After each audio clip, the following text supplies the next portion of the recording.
युवराज को फोन करते हैं, यशवंत को उठेगा सामने से। यशवंत को फोन करूँ।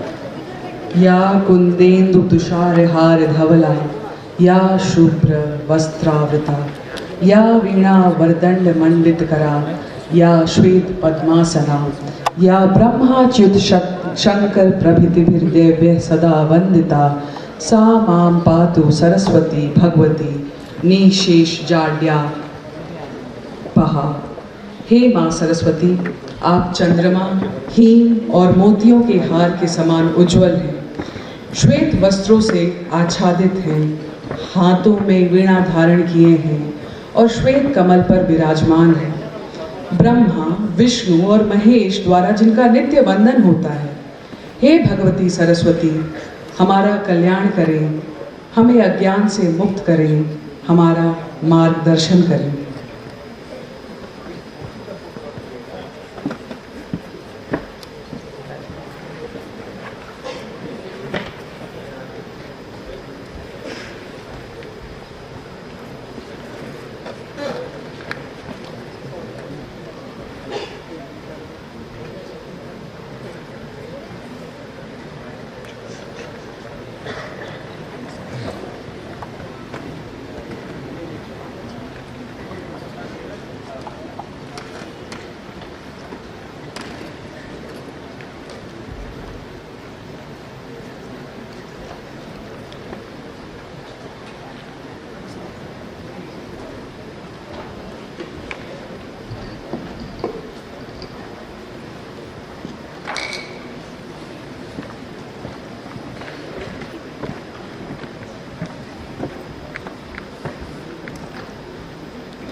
धन्यवाद महोदय।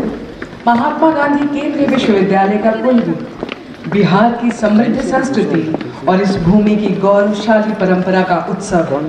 अब मैं आप सभी से निवेदन करती हूँ कि कृपया अपने स्थान पर बैठकर महात्मा गांधी केंद्रीय विश्वविद्यालय के कुलगीत का श्रवण करें। कुलगीत।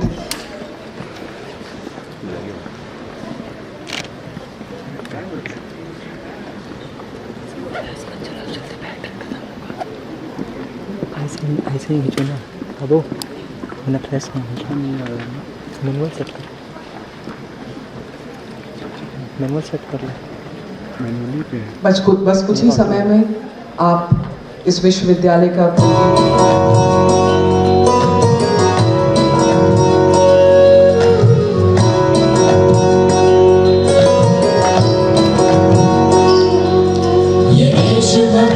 सत्य निष्ठा की दिव्य शक्ति बताने वाली, ये लोक नायक को लोक मंगल का मार्ग मन हर दिखाने वाली, ये पूज्य बापू की कर्म भूमि है, सत्याग्रह की जन्मभूमि, ज्ञान का ये दिव्यालय। महात्मा गांधी केंद्रीय विश्वविद्यालय, केंद्रीय विश्वविद्यालय।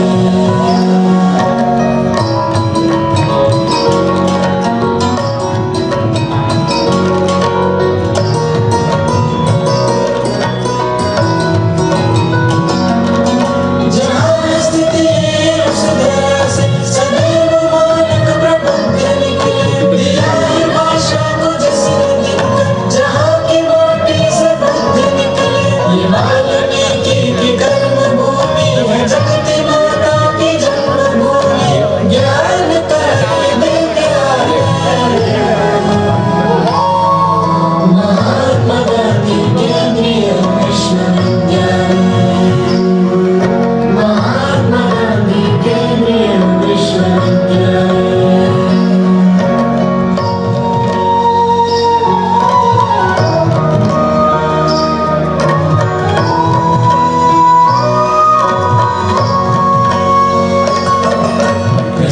चंपारण्य की एक सुदीर्घ सुरभित परंपरा है, जगत को नीति निपुण बनाए बिहार भारत की वो धरा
धन्यवाद।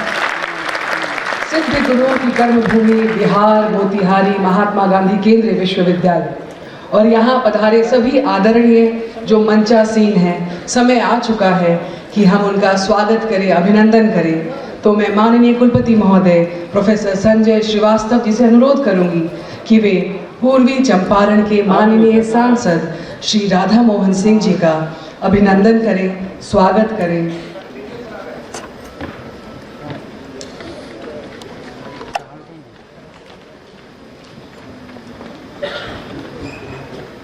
माननीय कुलपति महोदय सांसद महोदय को अंगवस्त्र प्रदान करते हुए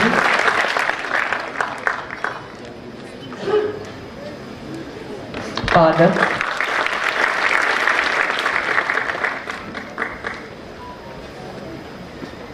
विश्वविद्यालय का ध्येय वाक्य मयि श्री शैतान यशः नामक स्मृति चिन्ह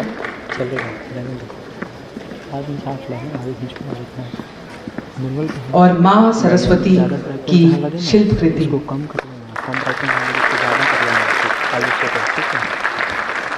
धन्यवाद सर।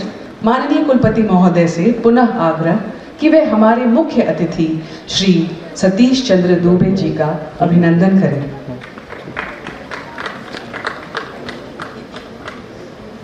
माननीय कुलपति महोदय मुख्य अतिथि महोदय को अंगवस्त्र देते हुए पादप,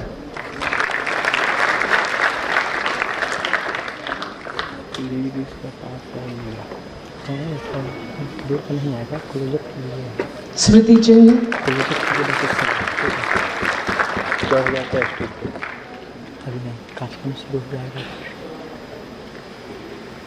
विद्या की अधिष्ठात्री माँ सरस्वती की प्रतिमा। धन्यवाद महोदय। माननीय कुलपति महोदय से पुनः अनुरोध कि वे हमारे विशिष्ट अतिथि डॉक्टर राजभूषण चौधरी जी का स्वागत करें। माननीय कुलपति महोदय विशिष्ट अतिथि महोदय को अंगवस्त्र देते हुए पादप,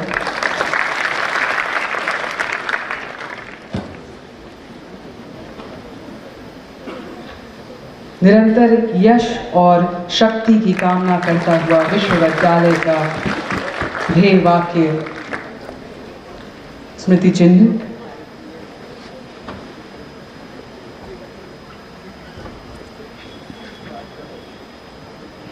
ज्ञान की देवी मां सरस्वती की प्रतिमा।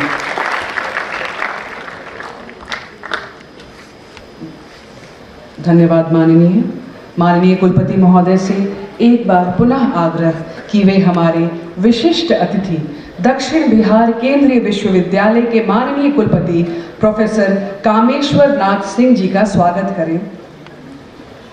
माननीय कुलपति महोदय विशिष्ट अतिथि महोदय को अंगवस्त्र देते हुए एक अनूठा संगम दक्षिण बिहार और उत्तर बिहार के दो केंद्रीय विश्वविद्यालय के माननीय कुलपति आज हमारे समक्ष इस सभागार में उपस्थित हैं।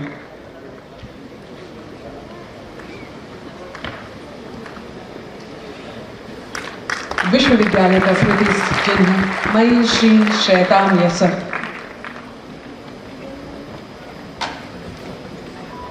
मां सरस्वती की प्रतिमा।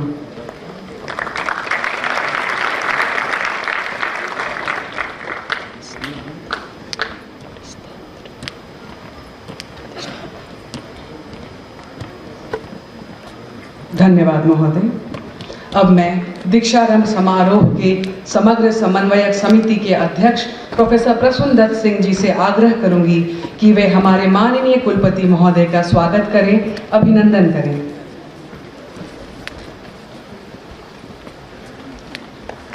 प्रोफेसर प्रसून सिंह जी कुलपति महोदय को स्वागत भेंट करते हुए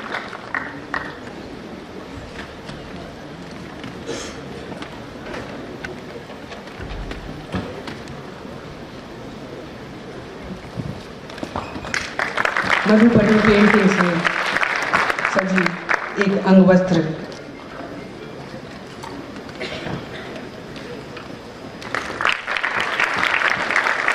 स्मृति चिन्ह,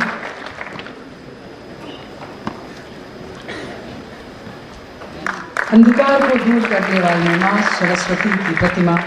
धन्यवाद सर।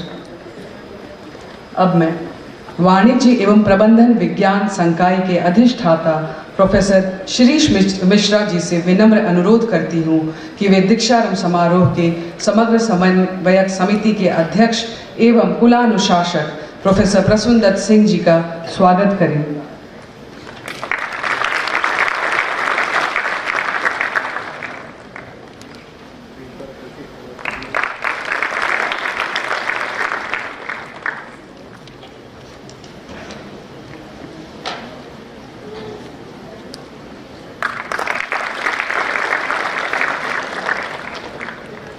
धन्यवाद महोदय।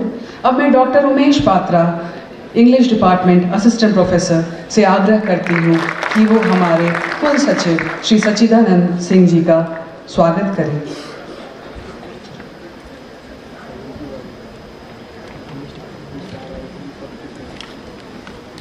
बिहार की परंपरा अपने अतिथियों के स्वागत करने से ही शुरू होती है और उस परंपरा का ये विश्वविद्यालय निर्वहन हमेशा करेगा। डॉक्टर उमेश पात्रा सच्चिदानंद जी को अंग वस्त्र देते हैं।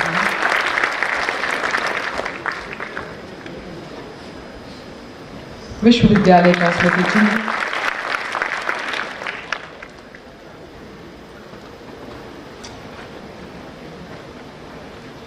मां सरस्वती की प्रतिमा। धन्यवाद सर। सभी का स्वागत, सभी का अभिनंदन। अब मैं प्रोफेसर प्रसूनदत्त सिंह जी से स्वागत, उद्बोधन तथा इस कार्यक्रम की रूपरेखा प्रस्तुत करने हेतु अनुरोध करती हूँ। महोदय।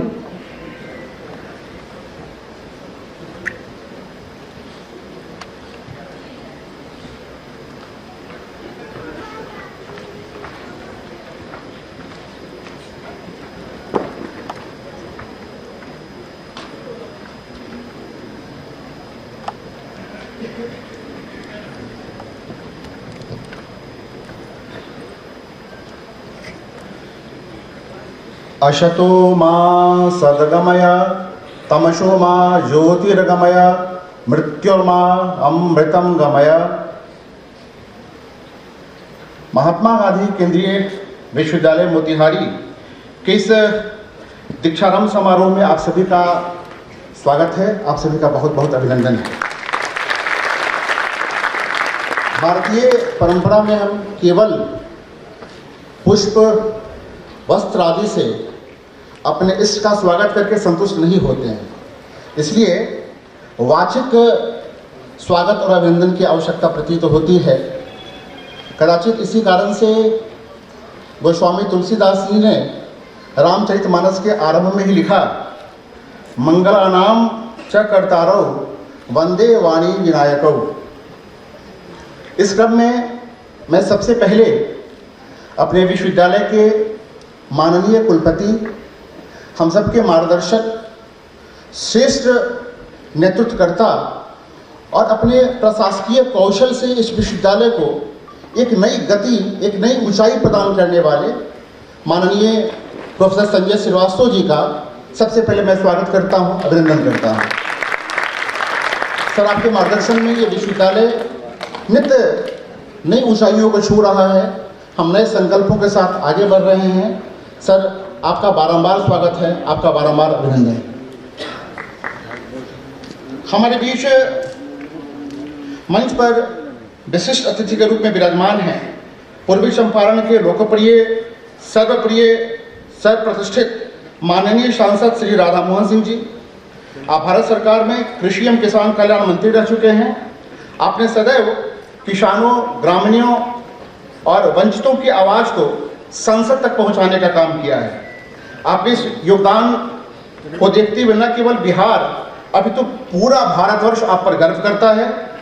दीक्षारंभ समारोह के इस पुण्य वेला में आपके आगमन और मंच पर आपकी उपस्थिति से हम आनंदित हैं। हम सबकी ओर से माननीय सांसद श्री राधा मोहन सिंह जी का बहुत बहुत स्वागत कर रहा हूँ, बहुत बहुत अभिनंदन कर रहा हूँ। इस दीक्षारंभ समारोह के मुख्य अतिथि के रूप में हम सबके बीच उपस्थित हैं युवा ऊर्जा और जन कल्याणकारी नीतियों के प्रतिनिधि माननीय राज्य मंत्री श्री सतीश चंद्र दुबे जी, जो कोयला एवं खनन मंत्रालय भारत सरकार में इस दायित्व का निर्वहन कर रहे हैं। आपके आगमन से सर हम अत्यंत आप्यायित हैं। इस समारोह में आपको पाकर हम गौरवान्वित हैं। मैं पूरे विश्वविद्यालय परिवार की ओर से, हम सब की ओर से आपका बहुत बहुत स्वागत करते हैं, बहुत बहुत अभिनंदन करते हैं। इस समारोह के विशिष्ट अतिथि के रूप में हमारे बीच माननीय राज्य मंत्री डॉक्टर राजभूषण चौधरी जी उपस्थित हैं। आप लंबी यात्रा करके हमारे पास आए हैं। आपकी उपस्थिति से हम सभी गौरवान्वित हैं तथा आपके आगमन से इस समारोह को एक भव्यता और दिव्यता प्राप्त हो रही है। मैं पूरे विश्वविद्यालय परिवार की ओर से, हम सब की ओर से आपका बहुत बहुत स्वागत करते हैं, बहुत बहुत अभिनंदन करते हैं।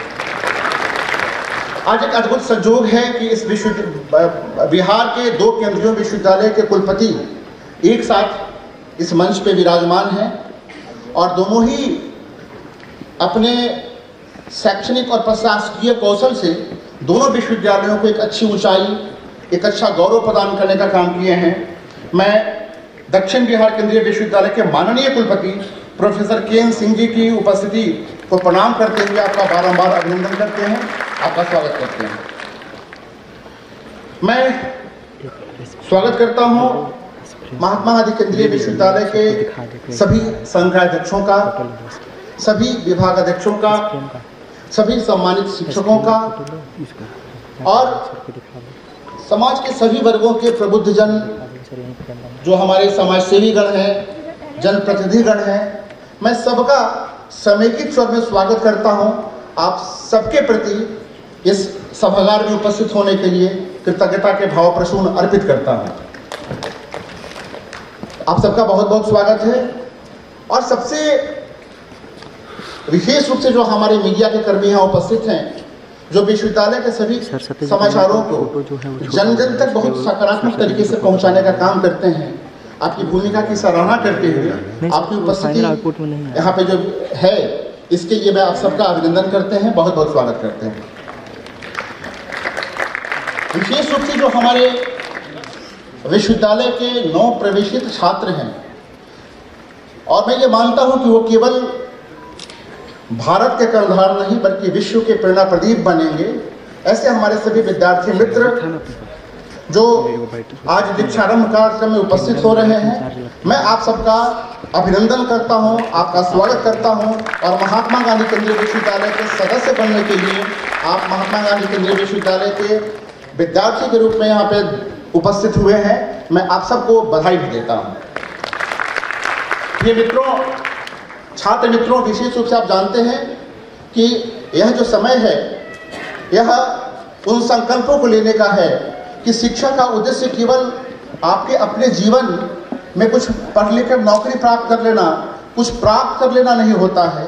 आपके शिक्षा का उद्देश्य यह है कि आपके शिक्षा से समाज को और मानवता को क्या प्राप्त हो रहा है, आप राष्ट्र निर्माण में किस प्रकार अपनी भूमिका को सुनिश्चित कर रहे हैं, ये सारे विषय आज विचारणीय हैं। इन सभी विषयों पे विस्तार से प्रकाश डालने के लिए हम सबके बीच अनेक विभूतियाँ उपस्थित हैं, जिनके उद्बोधन से हम सभी आप्यायित होंगे, हम सभी आह्लादित होंगे, उनसे शिक्षा ग्रहण करेंगे। मैं एक बार समेकित स्वर में आप सबका फिर से बहुत बहुत स्वागत करता हूँ, बहुत बहुत अभिनंदन करता हूँ। धन्यवाद। धन्यवाद महोदय। अब समय आ चुका है कि हम हमारे माननीय कुलपति महोदय प्रोफेसर संजय श्रीवास्तव जी का अध्यक्षीय उद्बोधन सुने। महोदय, आपसे नम्र निवेदन कि आप अध्यक्षीय उद्बोधन के लिए पधारें।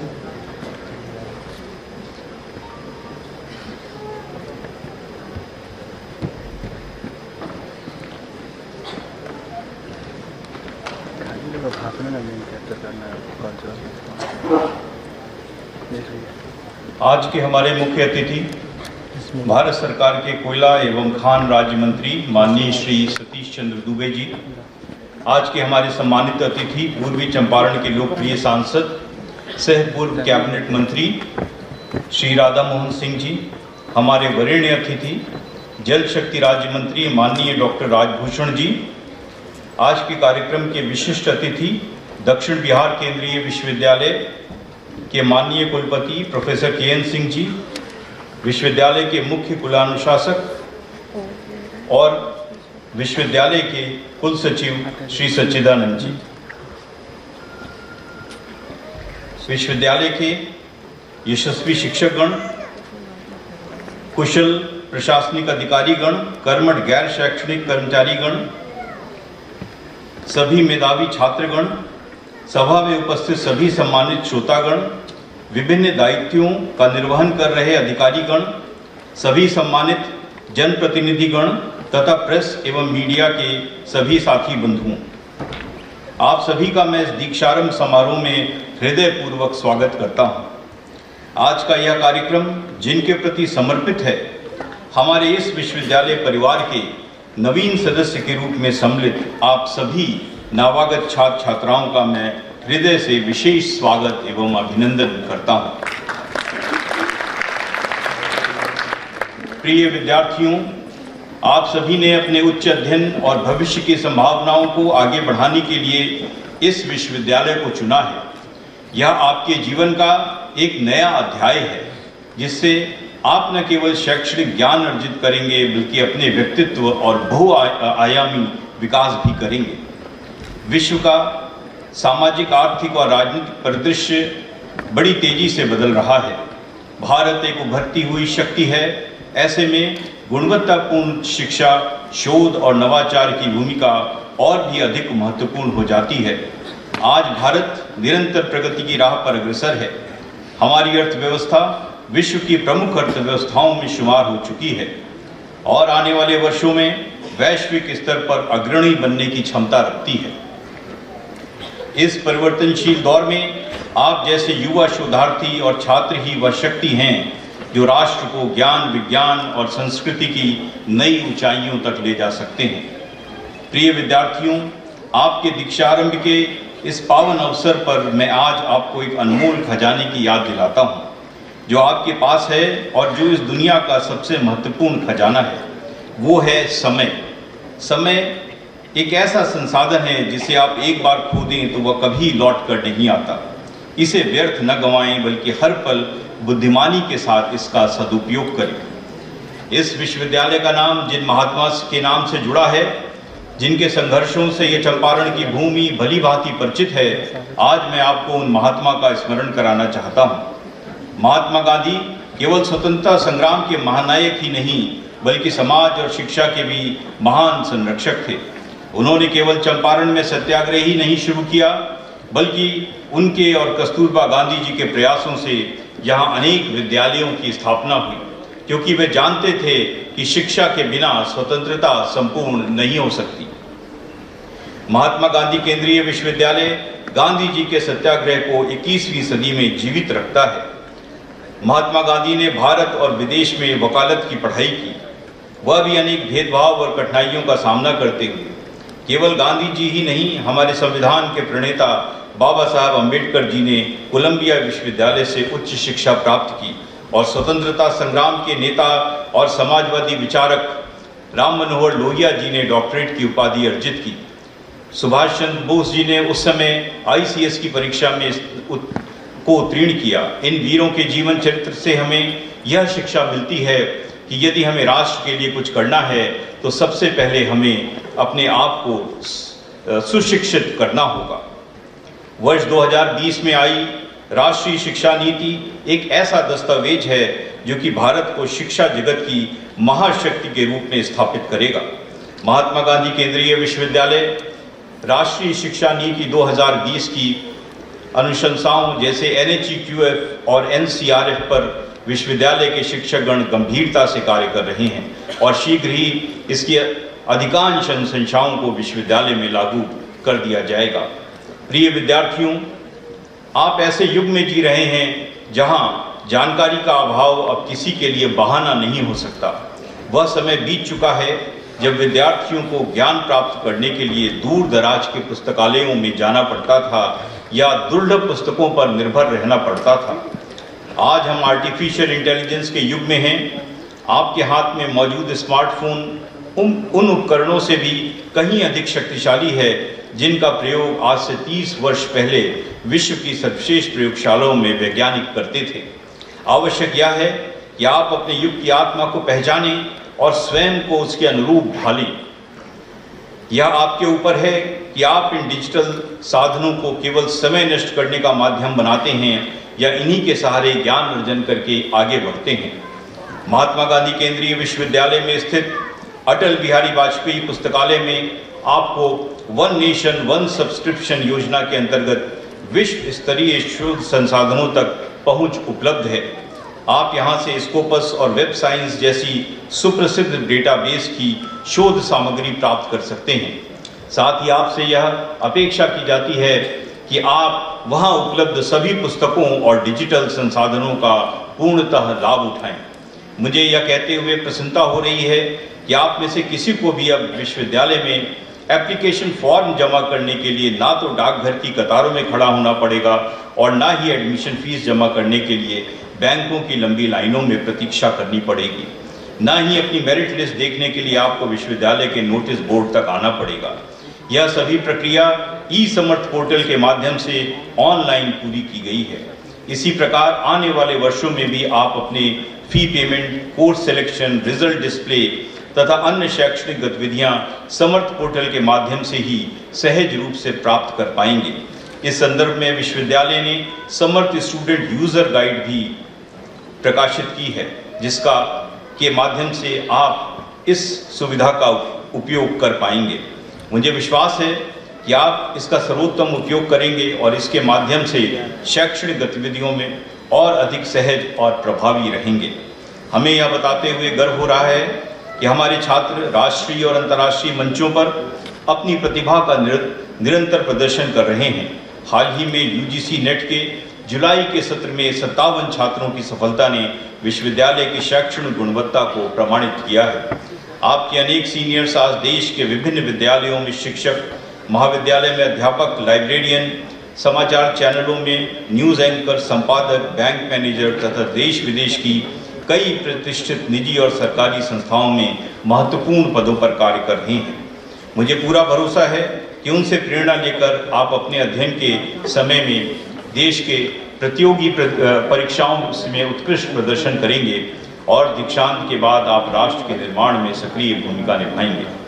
मुझे गर्व है कि हमारे शिक्षक अत्यंत परिश्रमी हैं तथा आपके शैक्षणिक विकास में उनका पूर्ण योगदान होगा। परीक्षा केवल शैक्षणिक वर्ष के अंत में नहीं होती है, बल्कि संपूर्ण शैक्षणिक यात्रा के दौरान आयोजित की जाती है, ताकि आपकी निरंतर प्रगति सुनिश्चित हो सके। आपकी कक्षाएं नियमित रूप से होंगी और आपके अकादमिक उत्थान पर विशेष ध्यान दिया जाएगा। हमारे शिक्षक अपने शोध कार्यों के लिए वैश्विक स्तर पर सराहना प्राप्त कर रहे हैं। आज हमारे विश्वविद्यालय में Harvard Medical School America, Queens University Ireland, Colorado University America तथा विश्व के अनेक प्रतिष्ठित विश्वविद्यालयों से शिक्षा प्राप्त या अनुभव प्राप्त शिक्षक अध्यापन का कार्य कर रहे हैं। हमारे प्राध्यापकों को ICSSR, DST, सर्व, ICPR, IIAS तथा अन्य प्रतिष्ठित संस्थाओं द्वारा शोध परियोजना प्रदान की गई है। उन्होंने अनेक पेटेंट प्राप्त किए हैं और अपने शोध पत्र विश्व प्रसिद्ध पत्रिकाओं में प्रकाशित कर उन्होंने विश्वविद्यालय का नाम रोशन किया है। मुझे पूर्ण विश्वास है कि आप उनके सानिध्य का सर्वोत्तम उपयोग करेंगे और न केवल उन्हें अनुकरणीय मानेंगे, बल्कि उनकी उपलब्धियों से कहीं आगे बढ़कर कार्य करेंगे। विश्वविद्यालय केवल शिक्षा ही नहीं, बल्कि छात्रों के बौद्धिक और शारीरिक मानसिक विकास के लिए भी समर्पित है। विश्वविद्यालय का यूनिवर्सिटी स्पोर्ट्स बोर्ड के अंतर्गत आयोजित नियमित खेल प्रतियोगिताएं, मैत्रीपूर्ण मुकाबले, योगाभ्यास के माध्यम से आप लोगों में अनुशासन, स्वास्थ्य और टीम भावना का संचार किया जाएगा। मैं आपसे आग्रह करता हूं कि आप चाणक्य परिसर और गांधी भवन में उपलब्ध ओपन जिम का पूर्ण रूप से लाभ उठाएं। अपने खाली समय में आप शतरंज, कैरम, टेबल टेनिस और बैडमिंटन जैसे खेलों में अपनी प्रतिभा का विकास कर सकते हैं। आपके सीनियर्स ने विश्वविद्यालय का प्रतिनिधित्व विभिन्न राज्य स्तरीय खेल महोत्सवों में किया है। मैं आशा करता हूं कि आप भविष्य में राष्ट्रीय मंचों पर विश्वविद्यालय का गौरव बढ़ाएंगे। इसी प्रकार कल्चरल एंड लिटरेरी काउंसिल वर्ष भर नाट्य, नृत्य, संगीत, चित्रकला और साहित्य आयोजनों का संचालन करती है। जिससे आप अपनी रचनात्मक आत्मविश्वास और सौंदर्य बोध का विकास कर सकते हैं। हमें पूर्ण आशा है कि आप भी इन मंचों के माध्यम से अपनी चतुर्मुखी प्रतिभा का विकास करेंगे और उसके सार्थक प्रदर्शन करेंगे, जिससे आपके व्यक्तित्व और कौशल में निखार आएगा। हमारा विश्वविद्यालय पूरी तरह से रैगिंग फ्री जोन है। आपको यहाँ एक सुखद और सौहार्दपूर्ण वातावरण मिलेगा। यदि आपको किसी भी प्रकार की असहजता महसूस होती है तो आप तुरंत प्रोक्टोरियल बोर्ड को सूचित करें। आपकी समस्या का त्वरित समाधान किया जाएगा। विश्वविद्यालय का डीन स्टूडेंट वेलफेयर आपके कल्याण के लिए तत्पर है। आपके कलात्मक और छात्रवृत्ति से संबंधित विषयों पर समय समय पर मार्गदर्शन आपको दिया जाएगा। हमारा लक्ष्य है कि आपको यहाँ किसी भी प्रकार की मानसिक पीड़ा ना हो। विश्वविद्यालय में आप हमेशा अपने मेंटर्स या स्टूडेंट काउंसलर से अपनी समस्याओं और विचार को साझा कर सकते हैं और समाधान के लिए मार्गदर्शन प्राप्त कर सकते हैं। हम सीमित संसाधनों के बाद भी आपको एक अच्छी कैंपस लाइफ देने के लिए वचनबद्ध हैं। हमें यह बताते हुए हर्ष हो रहा है कि विश्वविद्यालय ने प्रस्तावित कुल भूमि का 90% बिहार सरकार से प्राप्त कर लिया है। विश्वविद्यालय के स्थायी परिसर के निर्माण हेतु विस्तृत परियोजना रिपोर्ट भी भारत सरकार के शिक्षा मंत्रालय को प्रस्तुत कर दी गई है। इसके स्वीकृत होने के बाद हमारे नए भवनों के निर्माण से विश्वविद्यालय न केवल शैक्षणिक आदर्शों बल्कि भौतिक संरचना में भी नई ऊंचाइयों को प्राप्त करेगा। यह दीक्षारंभ समारोह प्रिय विद्यार्थियों केवल औपचारिक स्वागत का अवसर नहीं है, बल्कि यह एक नई यात्रा का आरंभ है। आपसे अपेक्षा है कि आप विश्वविद्यालय द्वारा उपलब्ध कराई गई सभी सुविधाओं और संसाधनों का अधिकतम उपयोग करें, अपने शिक्षकों से निरंतर मार्गदर्शन प्राप्त करें और साथ ही भारतीय ज्ञान परंपरा की समृद्ध धरोहर से प्रेरणा लेकर उसे आधुनिक शोध से जोड़ने का प्रयास करें। आप सभी छात्रों से मेरा आग्रह है कि आप सकारात्मक रूप से महत्वाकांक्षी बने एवं यह महत्वाकांक्षा आपसे कड़ा परिश्रम करवाएगी तथा आप अपने जीवन में ऊंचे लक्ष्यों को प्राप्त कर सकेंगे तथा राष्ट्र एवं समाज की सेवा कर सकेंगे। प्रिय छात्रों, आप अपने आप को अध्यात्म एवं योग से भी जोड़िए। अध्यात्म आपको सही मार्ग पर चलवाएगा तथा योग आपके शरीर और मस्तिष्क को स्वस्थ रखेगा। आइए हम सब मिलकर यह संकल्प लें कि हम अपने समय और प्रतिभा का सर्वोत्तम उपयोग करेंगे और अपने प्रयासों से विश्वविद्यालय तथा राष्ट्र दोनों को गौरवान्वित करेंगे। जय हिंद।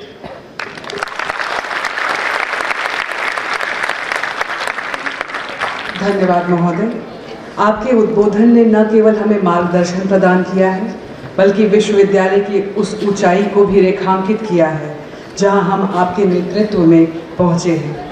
आपकी शैक्षणिक गहराई, दूरदर्शिता और सहज व्यक्तित्व ने इस संस्थान को नई ऊर्जा, नई दिशा और नए आयाम दिए हैं। मैं सभा में उपस्थित सभी लोगों से निवेदन करूंगी कि अपने स्थान पर बैठे रहें और शांति बनाए रखें। इस कार्यक्रम की गरिमा आपके शांति बनाए रखने से ज़रूर जुड़ी हुई है। अब मैं आदर भाव से पूर्वी चंपारण के लोकप्रिय सांसद श्री राधा मोहन सिंह जी को अनुरोध करेंगे कि वो उद्बोधन मंच पर आए। महोदय।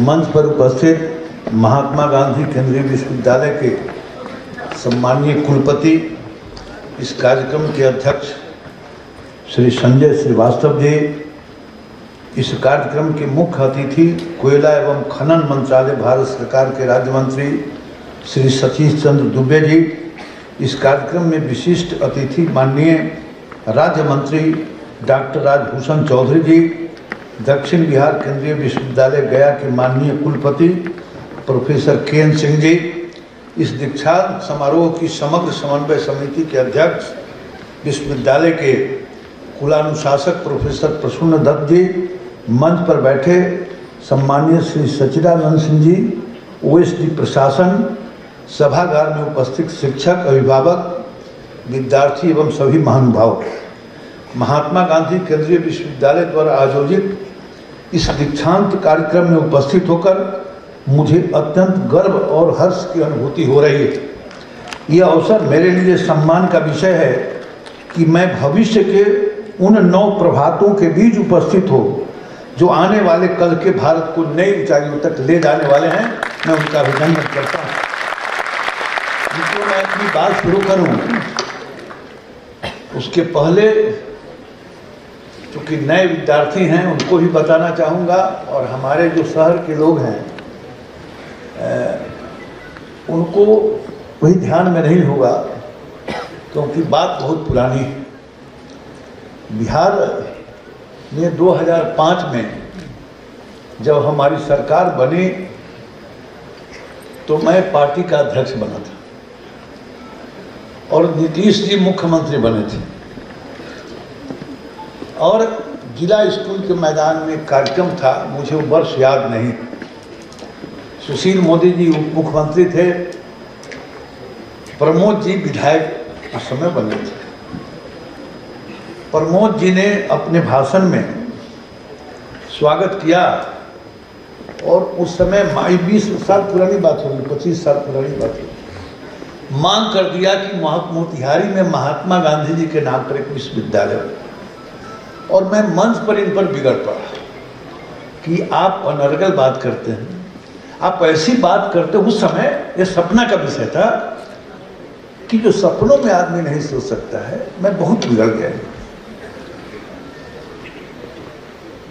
और बाद में जब ये विश्वविद्यालय खुलने की पूरी कहानी तो कई बार हम बता चुके हैं, तब मेरे ध्यान में आया कि वास्तव में प्रमोद जी का जो सपना था उसी सपना को हम सब लोगों ने पूरा किया। और इसमें आप बैठे हैं जिस सभागार में, इस सभागार का भी निर्माण की कहानी ये है कि ये पर्यटन मंत्री थे और ये प्रस्ताव बनाकर दिल्ली ले गए और मेरे पास पहुंचे कि चलिए पर्यटन मंत्री के यहाँ कि इसके लिए हमको फंड मिले। तो अब इतना भारी रकम था, हम झेपते हुए इनके कहने पर गए और इसकी भी मंजूरी हो गई। तो ये भी उनके कारण ही मोतिहारी को, हर जिला को नहीं। तो मैं तो चाहूँगा कि हमारे प्रमोद जी विधायक यहाँ बैठे हैं, उनका सम्मान करें VC साहब, क्योंकि वो न होते तो नए सभागार होता, नए विश्वविद्यालय होता। इसलिए प्रमोद जी का सबसे पहले आप सम्मानित करें।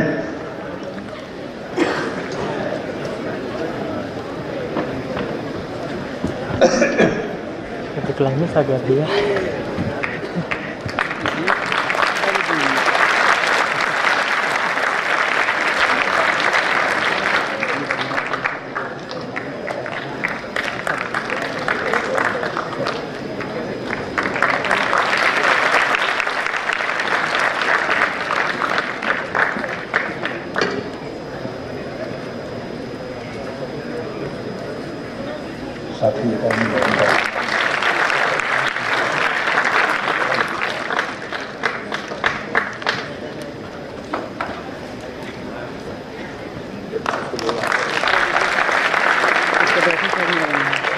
चार्जर बैग में कहाँ गया?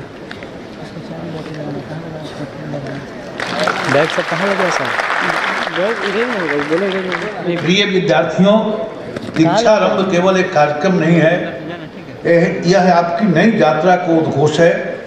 आज से आप विश्वविद्यालय जीवन में प्रवेश कर रहे हैं। यहाँ आपको केवल शिक्षा ही नहीं मिलेगी बल्कि संस्कार, अनुशासन और समाज के प्रति जिम्मेवारी का बोध भी मिलेगा। मैं स्वयं किसान परिवार से आता हूँ। मैंने देखा है कि मेहनत और शिक्षा का संगम ही जीवन को सफल बनाता है। आप सभी का यह जीवन काल सबसे मूल्यवान है। यही समय है जब आप अपना व्यक्तित्व गढ़ सकते हैं और अपने सपनों को आप साकार कर सकते हैं। महात्मा गांधी जी ने कहा था, शिक्षा का अर्थ है चरित्र निर्माण, सत्य और अहिंसा की साधना। इन्हीं आदर्शों के साथ आप सभी को आगे बढ़ना है। आज भारत एक नए युग की ओर बढ़ रहा है। विज्ञान, तकनीकी, कृषि, पर्यावरण, हर क्षेत्र में असीम संभावनाएं हैं। इन संभावनाओं का लाभ उठाव आप तभी पाएंगे जब आप अनुशासित, परिश्रमी और दूरदर्शी होंगे। प्रिय विद्यार्थी भाइयों, आप यह न भूले कि आपकी शिक्षा केवल आपकी व्यक्तिगत प्रगति के लिए नहीं बल्कि इससे समाज और राष्ट्र की सेवा के लिए भी है। आप जहां भी जाएं, अपने गांव, अपने शहर, अपने विश्वविद्यालय का नाम रोशन करें। आपके भीतर की ऊर्जा ही भारत की शक्ति है, आपके सपने ही भारत के भविष्य हैं और इसीलिए बड़े सपने देखिए जिन्हें आप पूरा करने का साहस रखिए, समाज और देश के लिए उपयोगी बनिए। और ये बड़े सपने का उदाहरण मैंने प्रमोद जी को इसीलिए आपके सामने उपस्थित किया था। मित्रों, आज देश के यशस्वी प्रधानमंत्री श्री नरेंद्र मोदी जी के नेतृत्व में राष्ट्रीय शिक्षा नीति 2020 आई है, जिसकी आत्मा है भारतीय ज्ञान परंपरा। आपको यह जानना होगा कि ज्ञान केवल किताबों से नहीं बल्कि हमारी मिट्टी, हमारे लोकगीतों, हमारी परंपराओं, हमारी विरासत और संस्कृति में भी है। अपने चहु ओर फैले ज्ञान को आत्मसात कीजिए, अपने व्यक्तित्व का सर्वांगीण विकास कीजिए, शिक्षा और संस्कार से परिपूर्ण होइए और भारत को विश्व गुरु बनाने की दिशा में अपना योगदान दीजिए। साथियों, चंपारण की धरती केवल बिहार ही नहीं बल्कि पूरे भारत की आज़ादी की लड़ाई का प्रयोगशाला रहा है। यह वही भूमि है जहां सत्याग्रह की नींव रखी गई, जहां से महात्मा गांधी के नेतृत्व में भारतीय स्वतंत्रता संग्राम ने एक नई दिशा प्रदान की। इसी संघर्ष की स्मृति और इसी धरती की ऐतिहासिक महत्ता को ध्यान में रखते हुए भारत सरकार ने, मोदी सरकार ने महात्मा गांधी केंद्रीय विश्वविद्यालय मोतिहारी की स्थापना की। हालत ये थी कि मोदी सरकार आने के पहले जब भी हम जाते थे, पत्र लिखते थे, तो बजाबते लिखित रूप में हमको उत्तर आता था शिक्षा मंत्री का, कपिल सिब्बल जी का, जो मोतिहारी के अंदर नहीं खुलेगा। ये लिखित रूप से 2 बार उन्होंने जवाब दिया था। लेकिन मैं मोदी सरकार का आभारी हूँ कि उन्होंने इस धरती और महात्मा गांधी के आदर्शों को सम्मानित करने का काम किया। यह एक केवल विश्वविद्यालय नहीं है बल्कि चंपारण सत्याग्रह की जीवंत स्मृति भी। यहाँ शिक्षा का उद्देश्य केवल रोजगार पाना नहीं बल्कि चरित्र निर्माण, सामाजिक जिम्मेदारी और राष्ट्र निर्माण भी है। यह जिम्मेदारी आप सभी युवा साथियों पर है कि आप इस विश्वविद्यालय की स्थापना को सार्थक करें। मुझे यह कहते हुए अत्यंत प्रसन्नता एवं गर्व की अनुभूति हो रही है कि महज 9 वर्षों के इस विश्वविद्यालय ने आशातीत प्रगति की है। मैं इस विश्वविद्यालय के स्थापना काल से ही इससे जुड़ा हुआ हूँ और इस विश्वविद्यालय की राष्ट्रीय अंतर्राष्ट्रीय प्रतिष्ठा देखकर मेरा हृदय गदगद हो उठता है। पिछले 2 दीक्षांत समारोहों में भारत के राष्ट्रपति महोदय एवं उपराष्ट्रपति महोदय के आगमन ने इस संस्थान की गरिमा को काफ़ी बढ़ाया है। एक 9 प्रतिष्ठित वैज्ञानिक संस्थान के लिए इससे ज़्यादा गौरव की ओर क्या बात हो सकती है जहाँ राष्ट्रपति पधारे। विश्वविद्यालय के भवन निर्माण की प्रक्रिया यथाशीघ्र पूरी होगी। TPR बन चुका है और क्योंकि 1300 करोड़ का है ना, 1300 करोड़ का है तो अंतर मंत्रालय इस पर विचार चल रहा है। सभी मंत्रालयों को भेजा गया है और मुझे विश्वास है कि DPR मंजूरी के बाद जो DPR में व्यवस्था है, न सिर्फ प्रशासनिक भवन, न सिर्फ शैक्षणिक भवन, ठीक इसी प्रकार का एक ऑडिटोरियम का भी वहाँ निर्माण होगा और आगे जो समारोह होगा उसी कैंपस के अंदर होगा। नहीं, आपके जानकर भी खुशी होगी, यहाँ पर तो हॉर्टिकल्चर कॉलेज है, फॉरेस्ट्री कॉलेज है, पिपरा कोठी। लोग समझते हैं कि एग्रीकल्चर का है, एग्रीकल्चर का नहीं है कॉलेज, वो है हॉर्टिकल्चर और फॉरेस्ट्री का।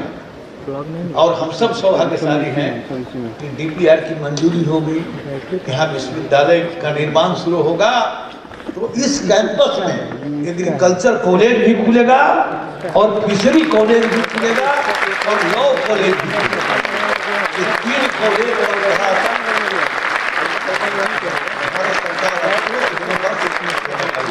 एग्रीकल्चर, फिशरी और लॉ कॉलेज अभी नहीं चाहिए लेकिन और मेडिकल कॉलेज बिहार सरकार ने मंजूरी दे दी, भारत सरकार ने 500 करोड़ रुपया दे दिया, बेतिया राज का जमीन। और वो जो जमीन है अब बिहार सरकार ने लिया है, तो उसकी एक प्रक्रिया चल रही है कि कैसे मेडिकल कॉलेज को ट्रांसफर, उसमें 5-6 महीना लगेंगे। दूसरी ओर हमारा जो सेंट्रल यूनिवर्सिटी है ये भी प्रयासरत है कि वो कॉलेज हमको मिले, यानी चाहे वहाँ हो चाहे यहाँ हो, अब बिहारी को मेडिकल कॉलेज भी मिलने वाला है।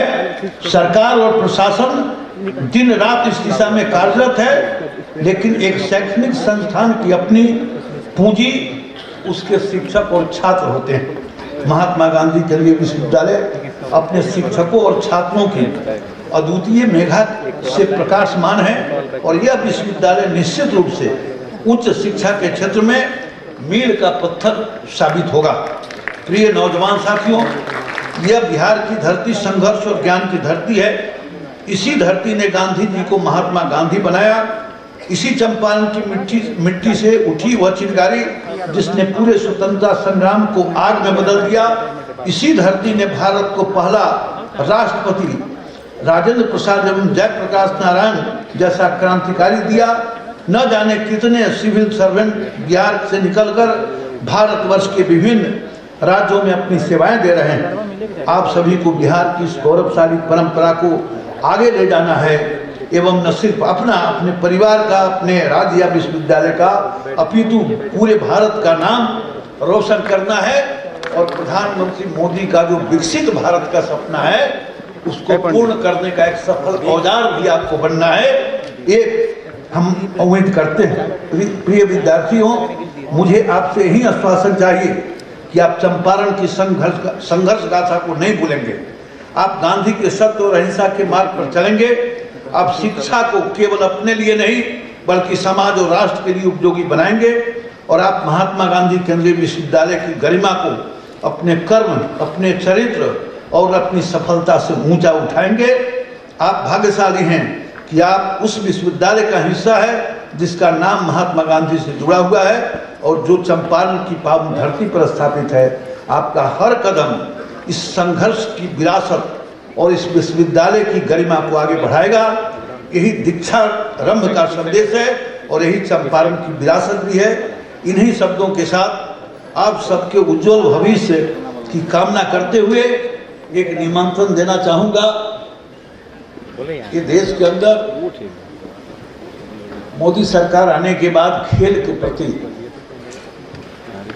काफी सरकारी जुड़ाव बढ़ा है और इसके परिणाम भी प्रकट हो रहे हैं। हम लोग सौभाग्यशाली हैं कि कल 3 बजे गांधी मैदान में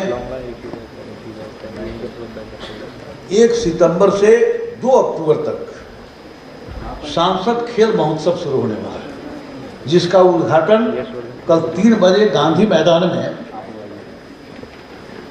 आपने महाभारत देखा होगा ना, लेकिन जो विद्यार्थी हैं उस समय एकदम होश नहीं रहा होगा, लेकिन महाभारत हिंदुस्तान के जन जन को सीरियल ने प्रभावित किया था। महाभारत का सीरियल आप अपने बुजुर्गों से पूछेंगे, और उसमें जो कृष्ण की भूमिका निभाया, तो सामान्यतया जिन लोगों ने महाभारत में, रामायण में भूमिका निभाई, उसके बाद वो फिर किसी न किसी फिल्म में किसी न किसी प्रकार की भूमिका कर दी। लेकिन महाभारत में जो कृष्ण बना, आज भी कृष्ण के चरित्र को आत्मसात किए हुए है और कोई दूसरी भूमिका नहीं करता है। वो जो भगवान कृष्ण बना, वो व्यक्ति कल 3 बजे मोतिहारी के गांधी मैदान में आएगा। आइए हम सब लोग दर्शन करें 3 बजे गांधी मैदान में, और सांसद खेल स्पर्धा की शुरुआत होगी। इन्हीं शब्दों के साथ मैं बहुत बहुत बधाई देते हुए आयोजक को कि आपने मुझे यहाँ बुलाया और इकट्ठे सबके दर्शन का सौभाग्य मिला, इसलिए आपको बहुत बहुत बधाई देते हुए अपनी बात समाप्त करता हूं।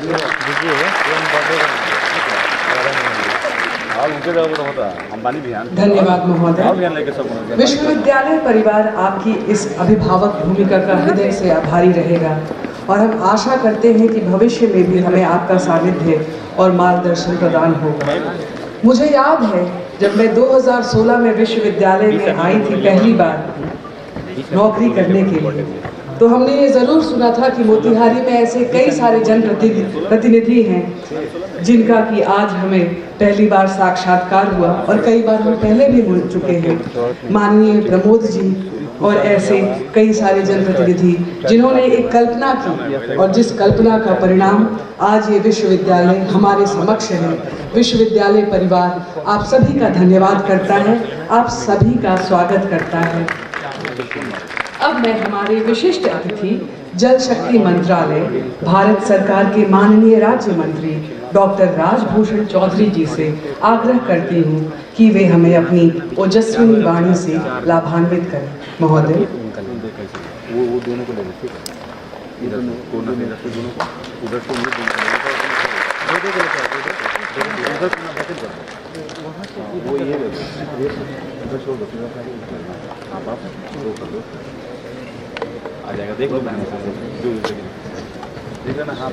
भारत माता की, भारत माता की।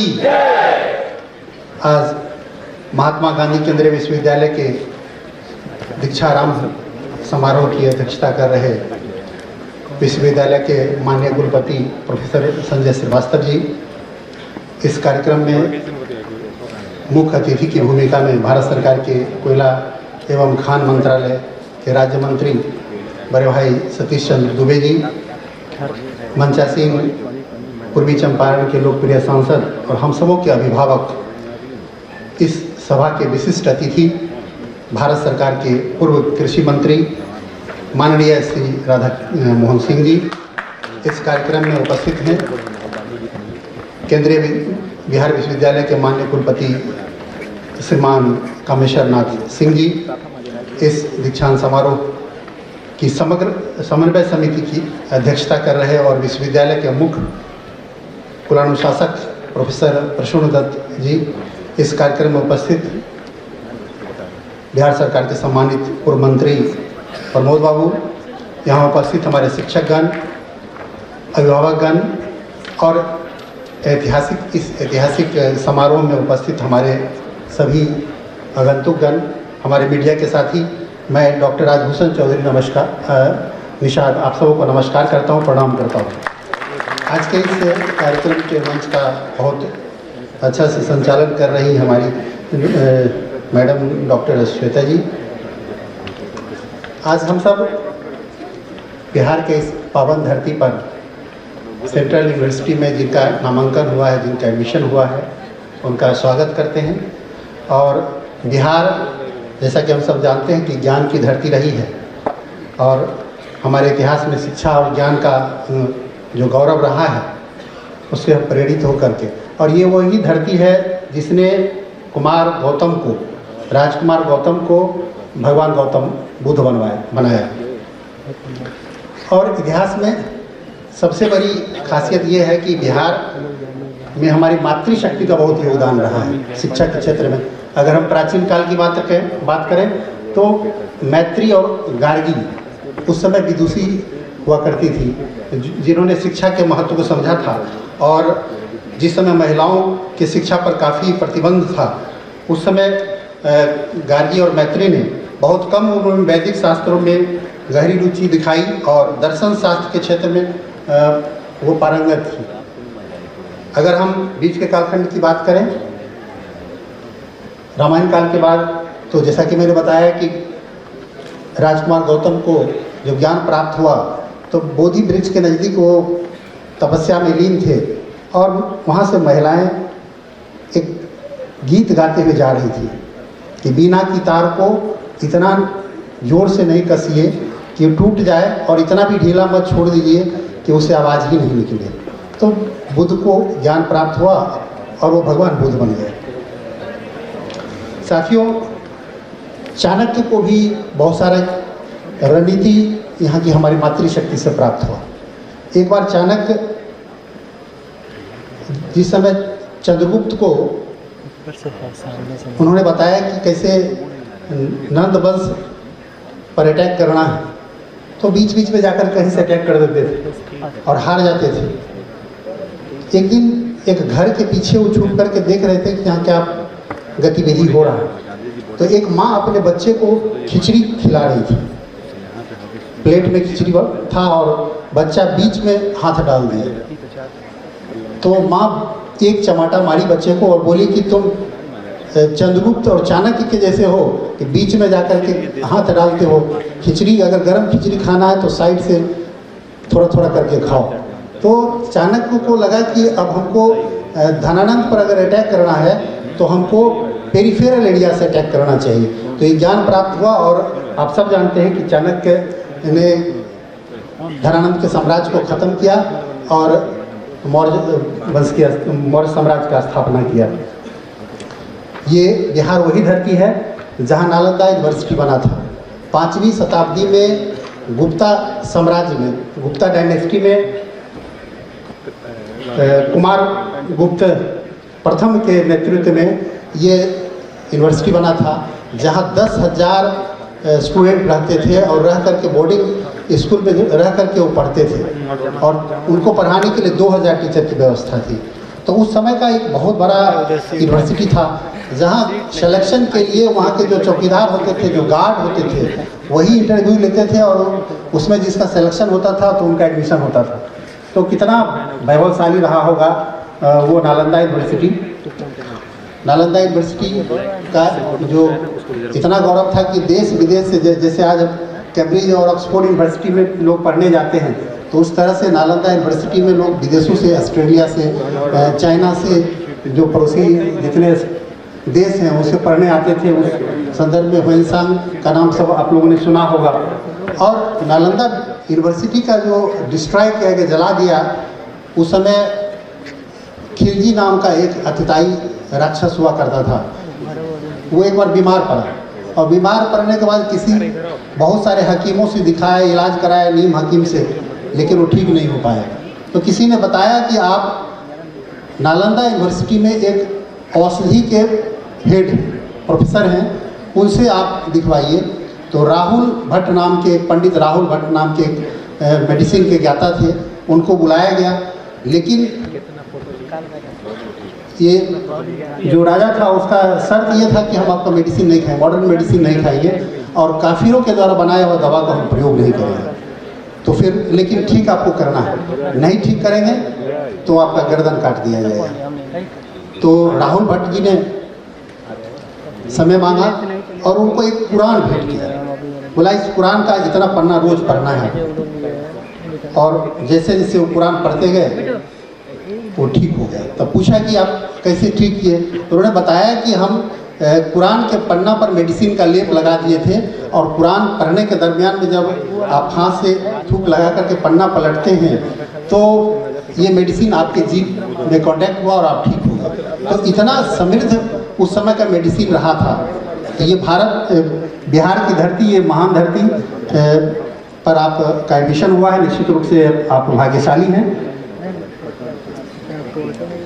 ये वही बिहार की धरती है जहाँ माँ सीता का जन्म हुआ और एक से एक विद्वान, जैसे कि हमारे पूर्व के वक्ताओं ने बताया कि प्रथम राष्ट्रपति राजेंद्र बाबू का जन्म हुआ यहाँ, महान क्रांतिकारी जिन्होंने भ्रष्टाचार के अगेंस्ट उतना बड़ा संघर्ष किया। जयप्रकाश बाबू यहाँ से हुए। और एक संदर्भ बिहार के संदर्भ में आता है, मंडन मिश्र की पत्नी थी उभय भारती। तो मंडन मिश्र और आदि शंकराचार्य का शास्त्रार्थ हुआ और उसमें एज ए न्यायाधीश की भूमिका में उनकी पत्नी उभय भारती ने थी। तो आप समझ सकते हैं कि बिहार की धरती महिलाओं का कितना शिक्षा उच्च लेवल का रहा होगा। जिस समय मंडन मिश्र जब परास्त हो गए, जब हार गए उनसे शास्त्रार्थ में, तो उभय भारती जी ने मोर्चा संभाला और उन्होंने गृहस्थ जीवन से संबंधित कुछ प्रश्न शंकराचार्य जी से पूछा और शंकराचार्य जी हार गए और उन्हें हार स्वीकार कर ली। तो ये बिहार की धरती महान धरती है और इस धरती पर इतना बढ़िया यूनिवर्सिटी बना है। निश्चित रूप से हम आपसे कहना चाहेंगे कि देखिए देश में बहुत सारे ऐसे यूनिवर्सिटी हैं, लेकिन सेंट्रल यूनिवर्सिटी की स्थापना करने की आवश्यकता क्यों पड़ी? ये इसलिए पड़ी कि सिर्फ डिग्री लेकर के नौकरी करने के लिए नहीं। ये यूनिवर्सिटी एक अलग है जिसमें इनोवेशन, जहां आप रिसर्च करें, देश को कुछ नया देने का प्रयास करें, नवाचार हो। और जैसा कि हम सब जानते हैं कि ये सिर्फ नौकरी देने वाला इंस्टीट्यूट ना बने, ये जो है ऐसा इंस्टीट्यूट बने जिस ज्ञान को प्राप्त करके आप दूसरे को भी लाभान्वित कर सकें और दूसरे को भी रोजगार दे सकें, ऐसा इंस्टीट्यूट बने, ऐसी हम कामना करते हैं। और हम सब जानते हैं कि जब तक इनोवेशन नहीं होगा तब तक हमारा देश विकसित भारत नहीं बन सकता है। हम सबों का दायित्व है। प्रधानमंत्री जी ने जो लक्ष्य लिया है कि 2047 तक हमको भारत को विश्व गुरु बनाना है, विश्व विकसित भारत बनाना है, परम वैभवशाली भारत बनाना है, वो तभी हो पाएगा जब हर विधा के लोग, चाहे वो विद्यार्थी हो, अच्छा से ज्ञान अर्जन करें, इनोवेशन करें, टीचर है वो अच्छा से पढ़ाएं, डॉक्टर है अच्छा से प्रैक्टिस करें, पेशेंट की सेवा करें। तो हर क्षेत्र के लोग जब अच्छा अपने क्षेत्र में काम करेंगे तो निश्चित रूप से 2047 तक भारत विकसित भारत, परम वैभवशाली भारत बनेगा साथियों। और आज जैसा कि आप जानते हैं कि बिना इनोवेशन के एक छोटा सा कंट्री है आपको इजराइल, हमारा मित्र भी है, अभी हमारे बुरे वक्त में वो साथ भी दिया है। लेकिन इजराइल अपनी इनोवेशन के माध्यम से कितना आगे चला गया है कि अब वर्टिकल फार्मिंग हो रही है वहाँ। अब हमारे देश में इतना ज़मीन बहुत ज़्यादा पड़ा रहता है, लेकिन हम आज कृषि के क्षेत्र में उतना आगे नहीं बढ़ पाए हैं। हमारे यहाँ तो ज़मीन खाली पड़ा रहता है, और वो एक वर्टिकल फार्मिंग की तरफ बढ़ रहा है। आपने रक्षा के क्षेत्र में देखा कि आयरन डोम बना करके अपने यहाँ मिसाइल गिरने ही नहीं देता है। तो हर क्षेत्र में इनोवेशन के माध्यम से एक छोटा सा कंट्री इजराइल, जिसकी आबादी हमारे बिहार से भी बहुत छोटा है, और वहाँ पर इतना इनोवेशन हुआ कि आज विश्व में अपना स्थान बनाया हुआ है। इसलिए हम आप सबों से कहना चाहेंगे कि इस विश्वविद्यालय में शिक्षा ग्रहण करके देश के विभिन्न भाग से आए हुए आप सेंट्रल यूनिवर्सिटी में जो पढ़ने आए हैं वो यहाँ शिक्षा ग्रहण करें अच्छा ढंग से और इनोवेशन करें। खास करके बहुत सारे यूनिवर्सिटी ऐसे हैं जहाँ लोग थीसिस लिखते हैं तो कॉपी पेस्ट करते हैं, सीनियर का कॉपी ले करके, और कॉपी पेस्ट ना करें बल्कि सही में रिसर्च करें ताकि देश को सेंट्रल यूनिवर्सिटी बनाने का फ़ायदा मिले। और अंत में आप सबों का उज्जवल भविष्य की कामना करते हुए अपनी वाणी को विराम देते हैं। जय हिंद, जय भारत, भारत माता की जय।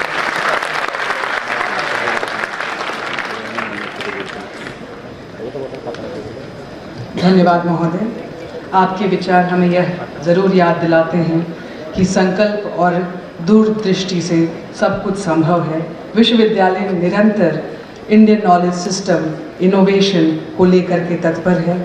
आपके अमूल्य मार्गदर्शन के लिए हम कृतज्ञ हैं। हमारे बीच दक्षिण बिहार केंद्रीय विश्वविद्यालय के माननीय कुलपति प्रोफेसर कामेश्वर नाथ सिंह जी पधारे हैं, जो एक प्रतिष्ठित शिक्षाविद और प्रख्यात भूगोलवेता हैं। महोदय, थोड़ा सा समय आपका लूँगी, पर मैं ये ज़रूर कहूँगी कि हम बहुत खुश हैं कि आज आप हमारे बीच हो। मैं विनम्रता के साथ अनुरोध करती हूँ कि आप हमारे विश्वविद्यालय के नवागत छात्र छात्राओं का बौद्धिक मार्गदर्शन करें। सर।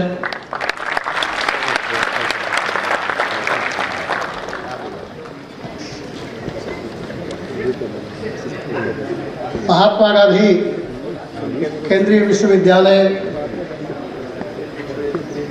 द्वारा आयोजित इस दीक्षा आरंभ कार्यक्रम के अवसर पर मंच पर शोभायमान पूर्व यशस्वी मंत्री, राजनेता माननीय राधा मोहन सिंह जी, आज के मुख्य अतिथि श्री सतीश चंद्र दुबे जी, विशिष्ट अतिथि श्रीमान रामभूषण चौधरी जी, विश्वविद्यालय के यशस्वी कुलपति प्रोफेसर संजय जी,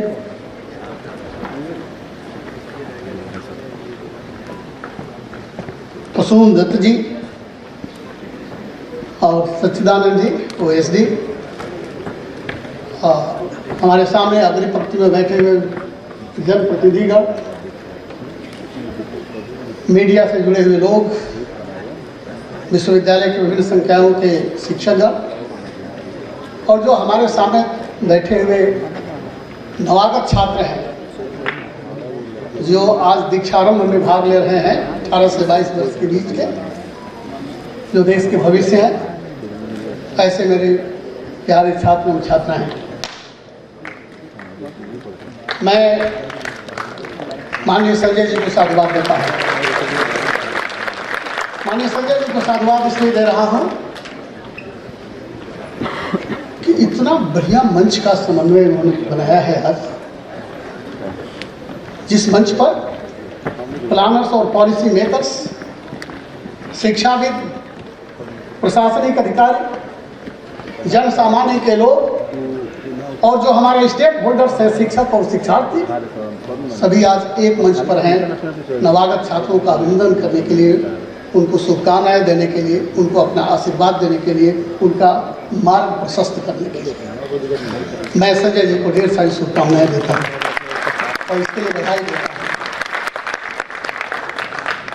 इस मंच पर इस विश्वविद्यालय के इनोवेटर, क्रिएटर, मोटिवेटर और प्रमोटर माननीय राधा मोहन सिंह जी बैठे हुए हैं।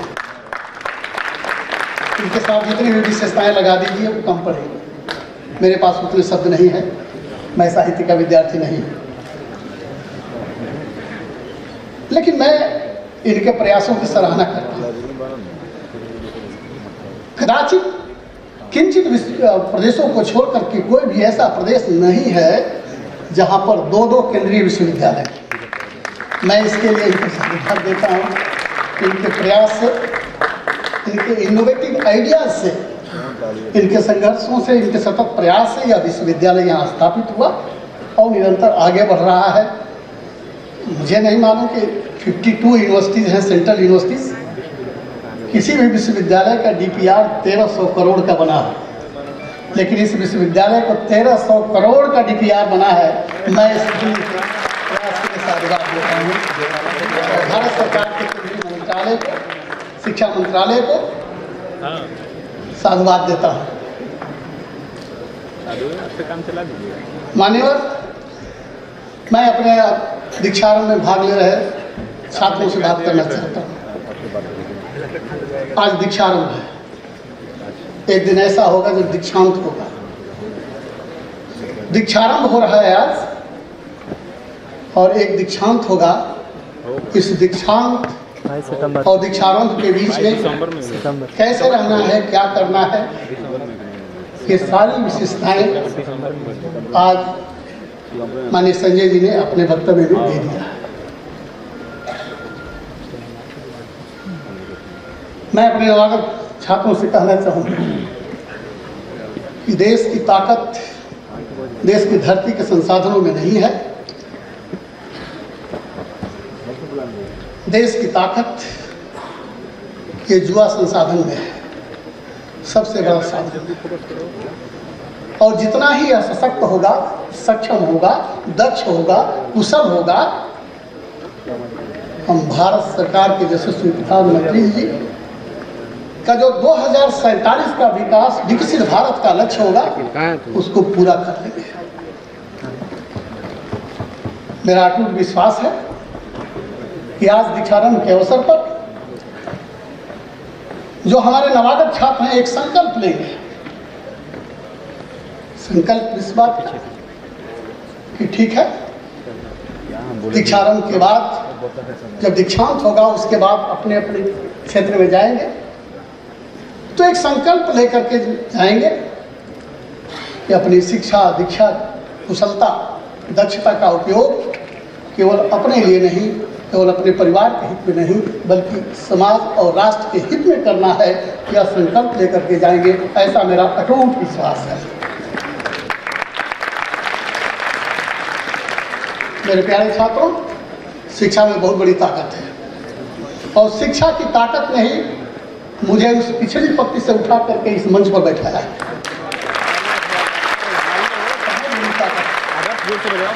शिक्षा में असीम ताकत है, विलक्षण ताकत है। बढ़िया से बजाओ ना, अच्छा बात बोल रहे हैं। आपके अंदर वह ताकत आए, वह शक्ति हो, मैं इसकी कामना करता हूँ। शिक्षा का उद्देश्य केवल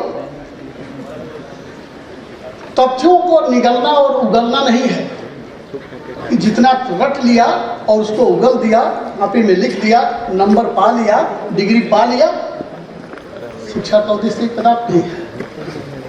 यदि आप में ज्ञानशील एकता की विलक्षण विशिष्टताएं आपके अंदर ना आती हो, तो आपकी डिग्री केवल एक पीस ऑफ पेपर है, एक कागज का पन्ना है। इसलिए आपके अंदर सद्गुणों का विकास हो, समाज और राष्ट्र के प्रति चेतना हो, ऐसी मैं कामना करता हूं। शिक्षा वह है जो व्यक्ति को जीवन दृष्टि देती है, जीवन दृष्टि देती है। आप मुझसे पूछ सकते हैं कि जीवन दृष्टि का मतलब क्या है, किसको जीवन दृष्टि कहते हैं? जीवन दृष्टि कहते हैं जीवन के लक्ष्य को। आखिर हम पढ़ रहे हैं, हम शिक्षा ग्रहण करने आए हैं, किस बात के लिए आए हैं?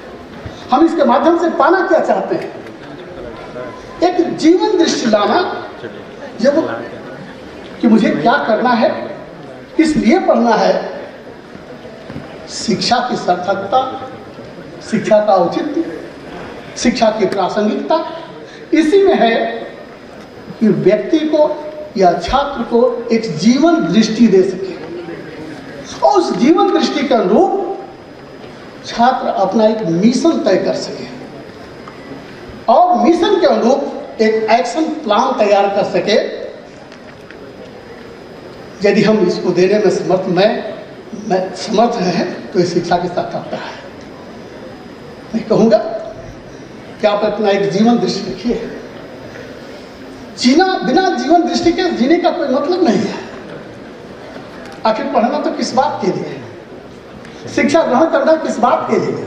क्या अपने के लिए? केवल अपने कैरियर के लिए? नहीं। ठीक है, वो भी एक उद्देश्य है, कैरियर बनना चाहिए, कैरियर के बारे में सोचना चाहिए। Career development is must, but for what? Career development, not for myself, not for my family only, but career development for the society, career development for the nation. इस राष्ट्र के लिए हमारी पढ़ाई का उपयोग, हमारे शिक्षा का उपयोग इस समाज के हित में हो, इस राष्ट्र के हित में हो। यदि इसको हमने चरितार्थ कर दिया, तो हम दीक्षा आरंभ के माध्यम से यही संदेश देना चाहते हैं, यही देना चाहते हैं संदेश। मेरे प्यारे छात्रों, आप देखें विगत 10 सालों में शिक्षा का पर्यावरण बदला हुआ है। शिक्षा का पर्यावरण बदला हुआ है। There is a paradigm shift शिक्षा में बहुत बदला हुआ है। आज हर शिक्षक, शिक्षाविद, राजनेता अपनी जड़ों की ओर देख रहा है कि हम कौन थे, हमारी ज्ञान परंपरा क्या थी, हम किस क्षेत्र में कुशल थे, हम किस लिए विश्वगुरु थे। उन जड़ों को हमारी ओर हम देख रहे हैं, और रूट से जुड़ना फ्रूट पाने के लिए जरूरी है।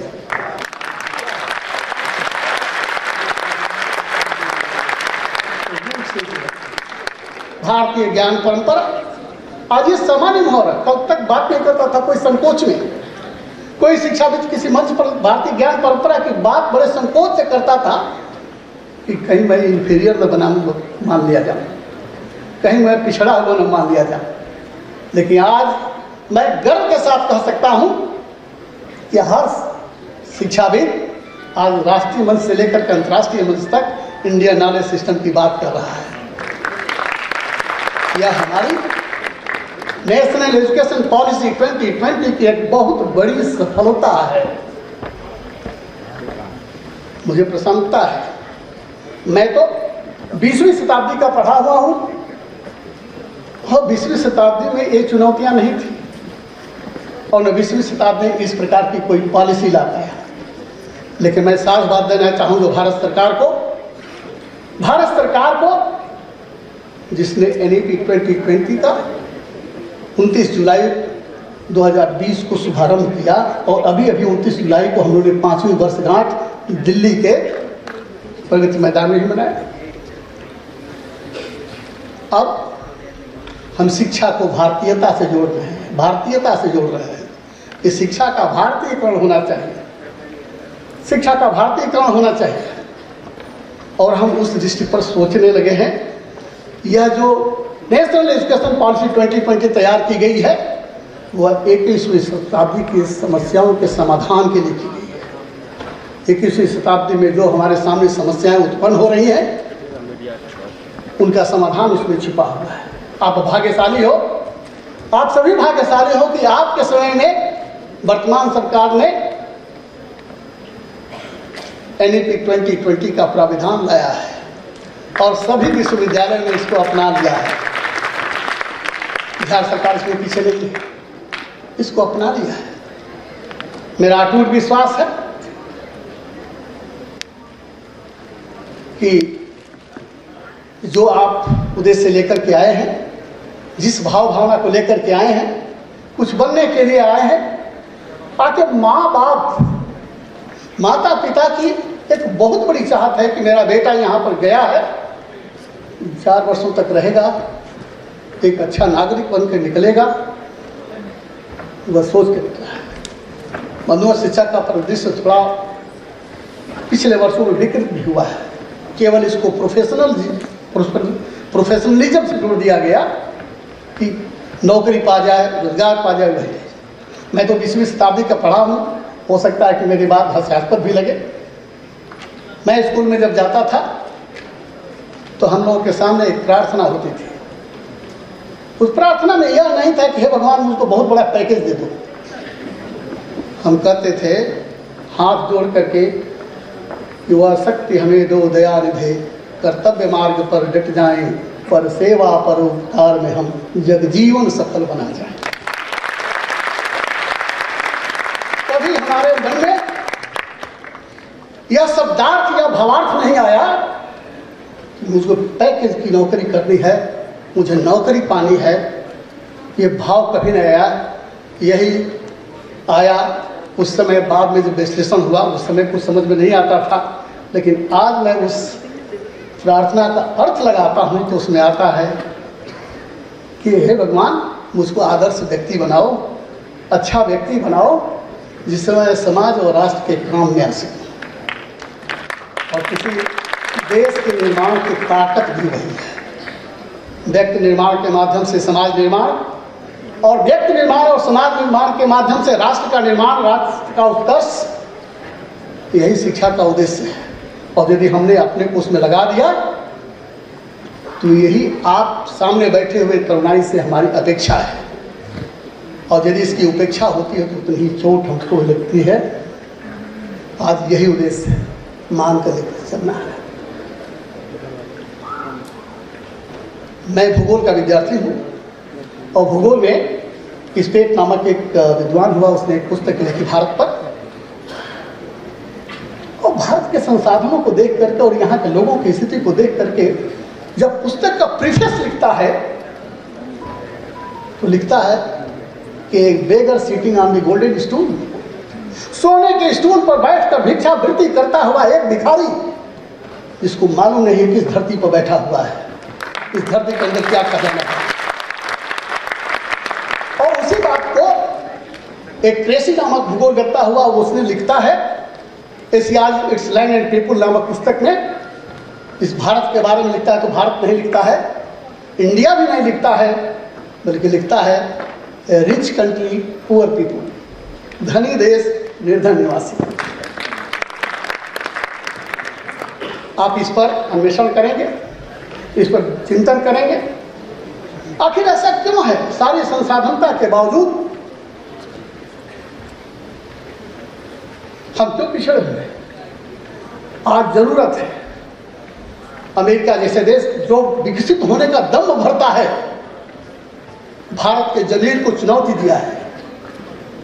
आज हम सभी को संकल्प लेना है हमको अपने अंदर स्वदेशी का भाव जगाना है और स्वदेशी का भाव जगा करके उसके दम्भ को तोड़ना है।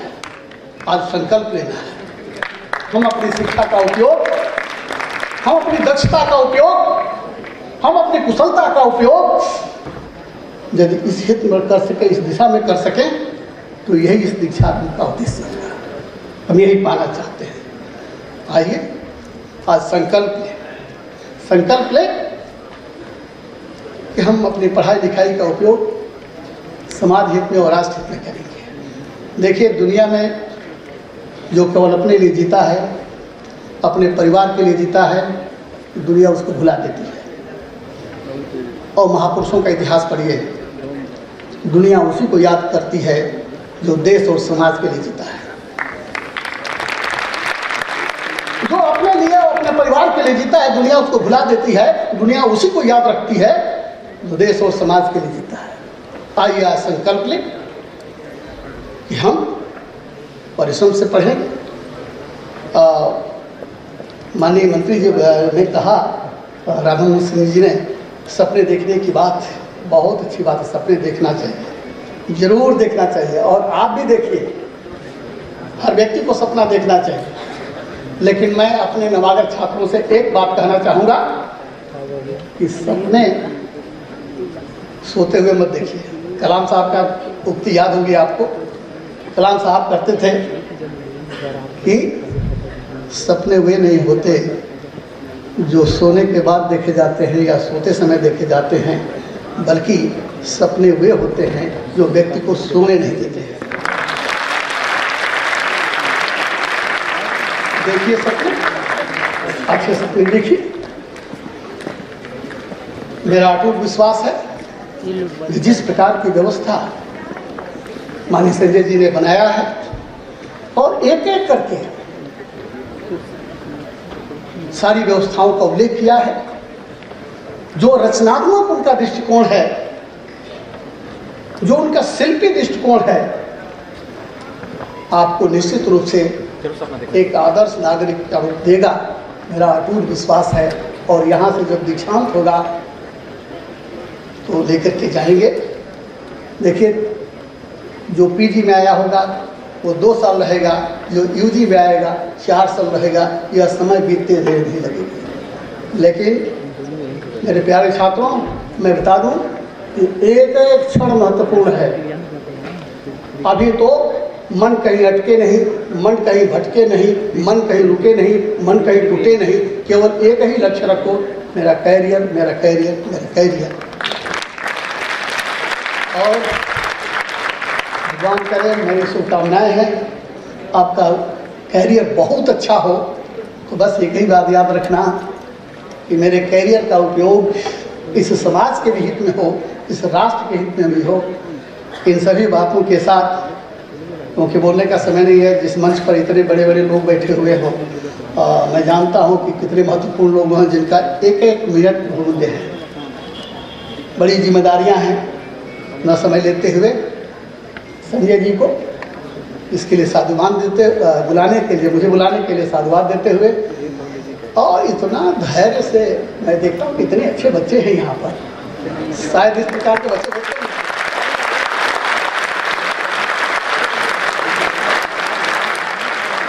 संजय जी, मैं आपको साधुवाद देना चाहूँगी कि इस प्रकार के बच्चे आपके पास हैं। एक भी बच्चा बीच से नहीं उठा है। मैं इनके गुणवत्ता के लिए, मैं इनकी गुणता के लिए इनका सम्मान करता हूँ और उनके प्रति शुभकामनाएं देता हूँ। इसी के साथ अपनी वाणी को विश्राम देता हूँ। धन्यवाद। वंदे मातरम।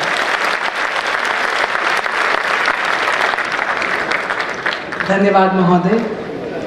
मैं आशा करती हूँ कि आपकी प्रार्थना हम सबके लिए फलीभूत हो, और साथ में जो आपने हमारे छात्र छात्राओं के लिए सुंदर शब्द कहे। सर, इसका कारण सिर्फ यही है क्योंकि इस विश्वविद्यालय में we do not treat knowledge as just capital, we see knowledge as passion, compassion and kindness. And under the able leadership of our Honorable Vice Chancellor Professor Sanjay Srivastav ji, we do not only integrate Indian knowledge system, but we also try to bring back to the reality, the knowledge of the soil, the knowledge of Bihar and the knowledge of this country, हमारा भारतवर्ष। और इसलिए once again to all the students who are sitting here, a huge round of applause for all of them.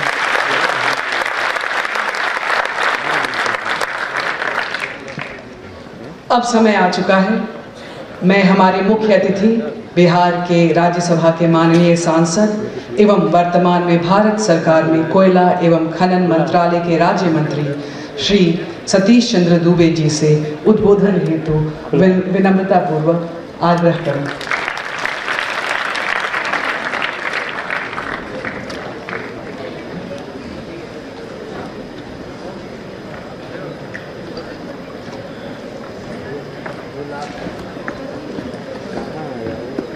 Bharat माता की। मंचासीन मेरे भाई, जल शक्ति मंत्रालय भारत सरकार के राज्य मंत्री राजभूषण चौधरी जी, हम सभी के अभिभावक,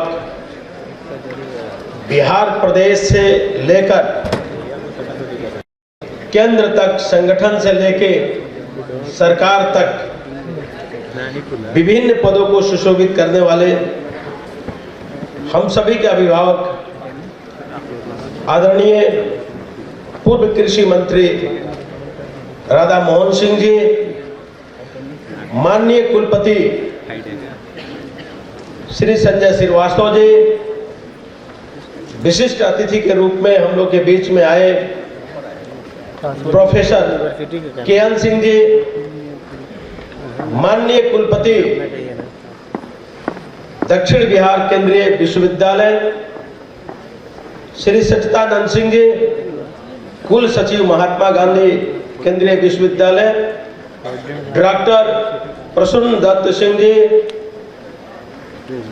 और इस विश्वविद्यालय को स्थापना में जमीन में अधिग्रहण में जो भूमिका निभाने वाले और हम लोग के सहयोगी, विधानसभा में 2005 में हम दोनों आदमी एक साथ चुनाव जीत के गए थे, और मोतिहारी के लोकप्रिय विधायक पूर्व मंत्री बिहार सरकार प्रमोद जी यहाँ उपस्थित, होता क्या है, हमारे देश के, हमारे बिहार के न्यूज वाला लेट पहुंचता है, होनहार डाटा शेयरिंग करता है, छात्र एवं छात्राओं, ये ब्रॉडकास्टिंग के लिए ठीक है, लेकिन आज आपका के लिए एक इस सत्र का प्रारंभ हो रहा है। आप अपने जीवन में 200 ये सब चलता है, बेहतर करें, कैनन का कैमरा ना, इसी उम्मीद के साथ हम सब लोग एकत्रित हुए हैं। का यह विश्वविद्यालय जो चंपारण सत्याग्रह की धरती रही पर स्थित है, इसकी स्थापना गांधी जी के सत्य, अहिंसा और सामाजिक समानता के सिद्धांतों पर हुई। आप सभी विद्यार्थी एवं इस विश्वविद्यालय के शिक्षा आरंभ कर रहे हैं, वे न केवल शैक्षणिक उत्कृष्टता प्राप्त करेंगे बल्कि ऐसी विरासत के वारिस भी बनेंगे जिसने विश्व को बदलने की प्रेरणा दी है। चंपारण इतिहास हमें सामाजिक एकता और समानता का सबक देता है। 106 वर्ष पहले गांधी जी ने चंपारण सत्याग्रह के माध्यम से न केवल ब्रिटिश शासन काल को झुकाया बल्कि जातिगत भेदभाव को तोड़कर लोगों को एक साथ भोजन करने और सामाजिक समानता अपनाने के लिए प्रेरित किया। हमारे चंपारण क्षेत्र आज भी कई चुनौतियों को सामना कर रहा है। शिक्षा और बुनियादी ढांचे को सुधार, रोजगार के अवसर प्रत्येक वर्ष, बाढ़, विभीषिका इत्यादि हमारे समक्ष प्रमुख चुनौतियां हैं। इन समस्याओं को हम मिलकर काम कर रहे हैं। हमारे अभिभावक एवं लोकप्रिय सांसद पूर्व कृषि मंत्री राधा मोहन जी इस संबंध में अद्भुत योगदान रहा है। तथापि आप जैसे युवा जब इस विश्वविद्यालय में शिक्षित होकर निकलेंगे और इन क्षेत्रीय चुनौतियों को समाधान बनाने में आपकी मेरा विश्वास है कि आप निश्चित रूप से योगदान देंगे। आज देश आदरणीय मोदी जी के नेतृत्व में हर दिशा में, हर क्षेत्र में एक अपना नया आयाम देने का प्रयास कर रहा है। आप भारत के अमूल्य रत्न हैं। आपकी तुलना केवल एक विद्यार्थी से नहीं हो सकता है। आप अमूल्य रत्न हैं। आप जिस दिशा में जाएंगे, जिस दिशा को चुनेंगे, निश्चित रूप से आपको कामयाबी मिलेगी। ये हम लोग का विश्वास है। उसी विश्वास के साथ हम आपके बीच में आज आए हैं। आज हम लोग आ रहे थे तो मन की बात सुन रहे थे। आदरणीय आज मोदी जी का इस महीना का अंतिम दिन था और रविवार था। आप जानते हैं कि आधा घंटा उनकी मन की बात होती है। उन्होंने आज मुजफ्फरपुर के एक सोलर दीदी की चर्चा की। एक साधारण परिवार के किसान की महिला कम उम्र में शादी हो जाना और उसके बाद छोटा सा एक टुकड़ा जमीन का वहां सोलर प्लांट लगा के एक अभियान चलाना, एक नई कीर्तिमान स्थापित करना, आज उन्होंने अपनी मन की बात में उन्होंने चर्चा किया। एक देखिए उत्कृष्ट काम अनेकों क्षेत्र में होता है। एक आज जो नाइट गार्ड होते हैं, आप चाहे ऑफिस में देखते हैं कि गार्ड लोग काम करते हैं प्राइवेट से। वो गार्ड का एक बहुत अच्छा प्रशंसा, जिनका नाम विजय था, बहुत अच्छा प्रशंसा उन्होंने किया था कि देखे कि उन्होंने 2500 उन सैनिकों का फोटो और उनका पूरा डिटेल एकत्रित किए हैं, जो सैनिक इस देश को बचाने के लिए, भारत मां को बचाने के लिए अपने समय समय से शहादत देने का काम किए। तो एक उत्कृष्ट काम का भी चर्चा आदरणीय मोदी जी करते रहते हैं। और फिट इंडिया आज युवाओं के लिए बहुत प्रेरणा बनते जा रहा है। खेलो इंडिया, आर्ट क्लास, नृत्य क्लास जो भी है, आज हमारे युवा भारत के गोल्ड मेडल भी जीत के आ रहे हैं खेलों में। चाहे क्रिकेट हो, चाहे आपका फुटबॉल हो, विभिन्न प्रकार के खेलों में भी खेलो इंडिया के माध्यम से आज युवा शक्ति बढ़ चढ़ के हिस्सा ले रहे हैं। आज युवा शक्ति आपका आत्मनिर्भर होते जा रहे हैं। याद करिए कि भारत वही भारत है जहां टीबी की बीमारी के इलाज के लिए 35 साल लग गया था, उसका दवा हम नहीं बना पाए थे। लेकिन जब कोरोना जैसे महामारी में पूरा विश्व जूझ रहा था, तो वही भारत के रिसर्च करने वाले युवा शक्ति आत्मनिर्भर बनते हुए मोदी जी के नेतृत्व में और बहुत कम समय के अंदर कोरोना से जूझने के लिए टीका तैयार करके और टीका पे विश्व वैश्विक महामारी पर कंट्रोल करने में भारत की अहम योगदान रही और अपने देश का अन्य देशों को भी हमने देने का काम किया है। आज इतना ही नहीं, हमारी तमाम यहाँ बेटियां बैठी हुई हैं और बेटा और बेटी में आज कोई फर्क नहीं रही।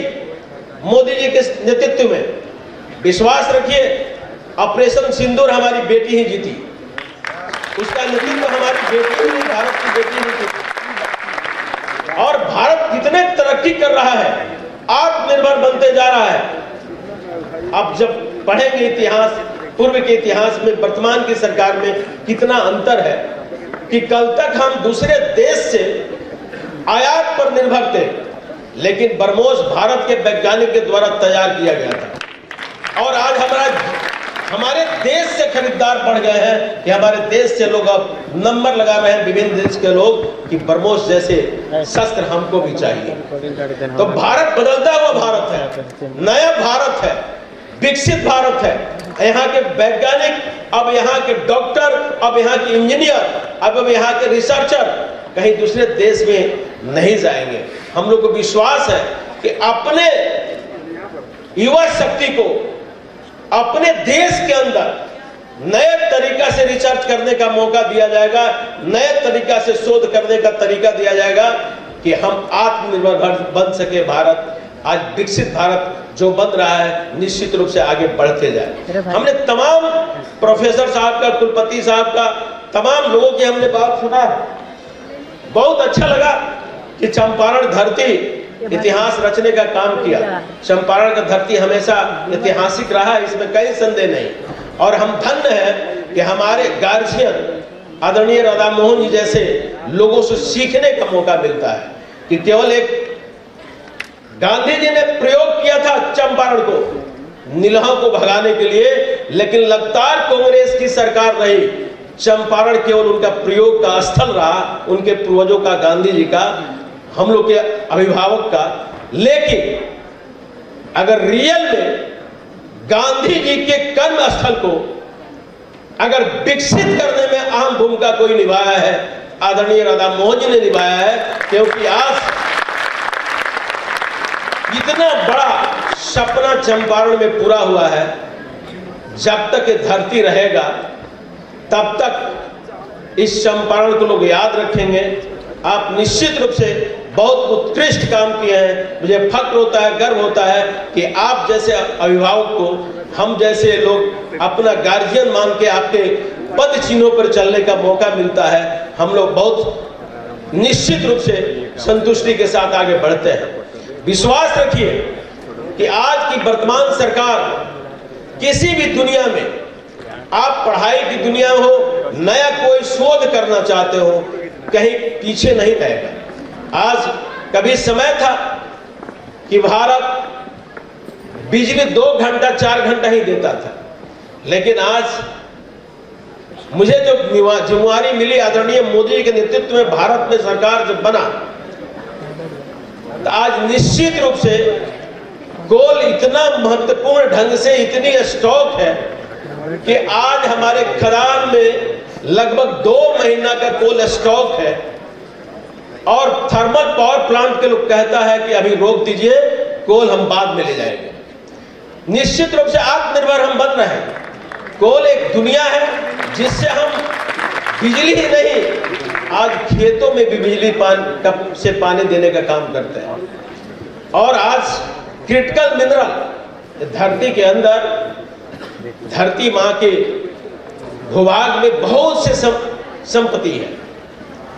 यहाँ सोना भी मिलता है, हीरा भी मिलता है, यहाँ क्रिटिकल मिनरल भी मिलता है, यहाँ धातु मिलता है जिससे आप विभिन्न प्रकार के अस्त्र शस्त्र तैयार करते हैं। आप सुई से लेकर जहाज तक, आप लड़ाकू विमान से लेकर लड़ने वाले शस्त्र तक, इसे धरती माँ के गर्भ से निकालते हैं क्रिटिकल मिनरल के रूप में, और उसको विभिन्न ढंग से तैयार करके और लड़ाई को हम लोग लड़ते हैं।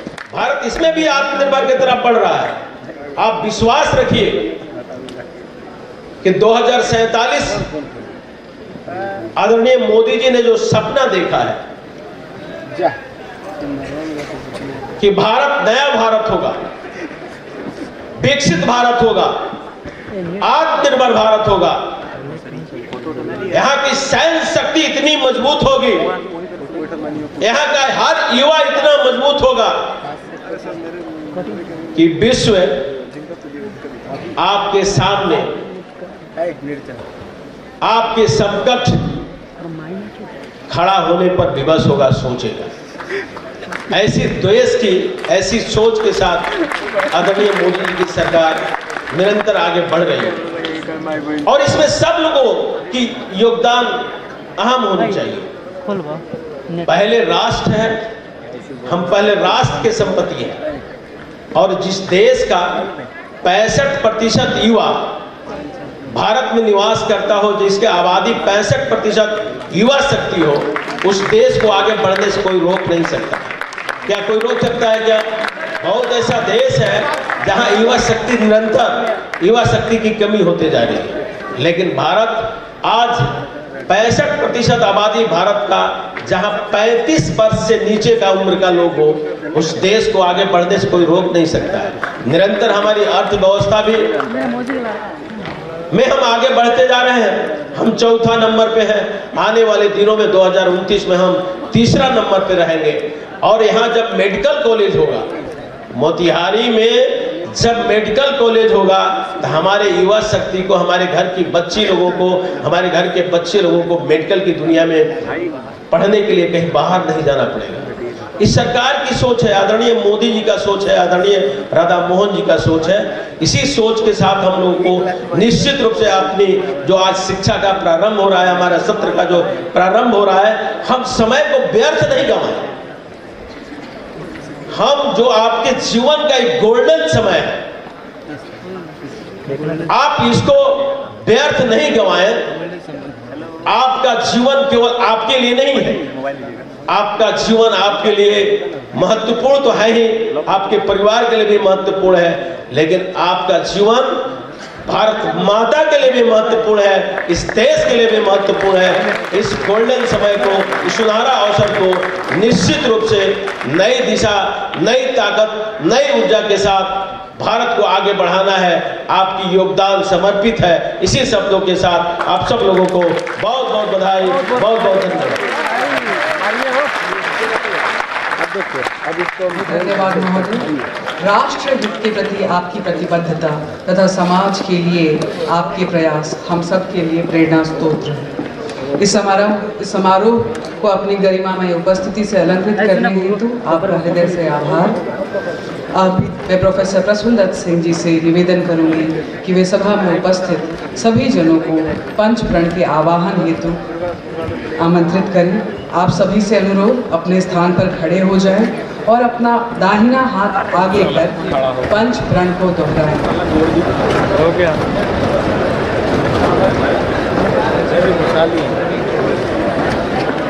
राज भैया साइड साइड। हम सब लोगों ने पिछले वर्ष माननीय सांसद महोदय के निर्देश पे पिछले वर्ष हम लोगों ने इस प्रण को लिया था।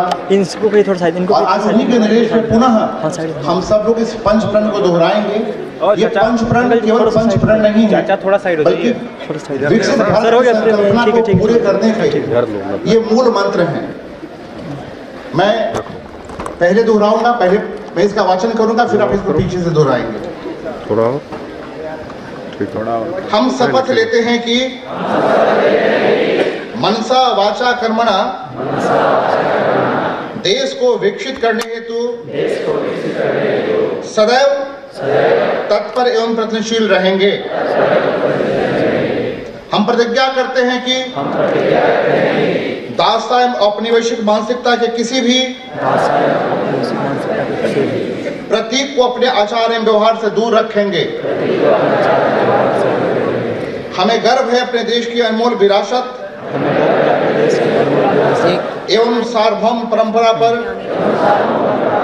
और हम निरंतर गौरवान्वित होकर इस मनोभाव को अंगीकार करेंगे। हम प्रतिज्ञा करते हैं कि देश की एकता और अखंडता को अक्षुण्ण बनाए रखने के हेतु सदैव एवं अनवरत प्रयत्नशील होकर और देश को विघटनकारी तत्वों से सुरक्षित रखने हेतु अहर्निश प्रयासरत रहेंगे। एक जागरूक नागरिक होने के नाते हम अपने उत्तरदायित्व एवं कर्तव्य बोध के प्रति जागरूक होकर समाज एवं देश के विकास हेतु सदैव प्रयत्नशील रहेंगे। आप सबका बहुत बहुत धन्यवाद।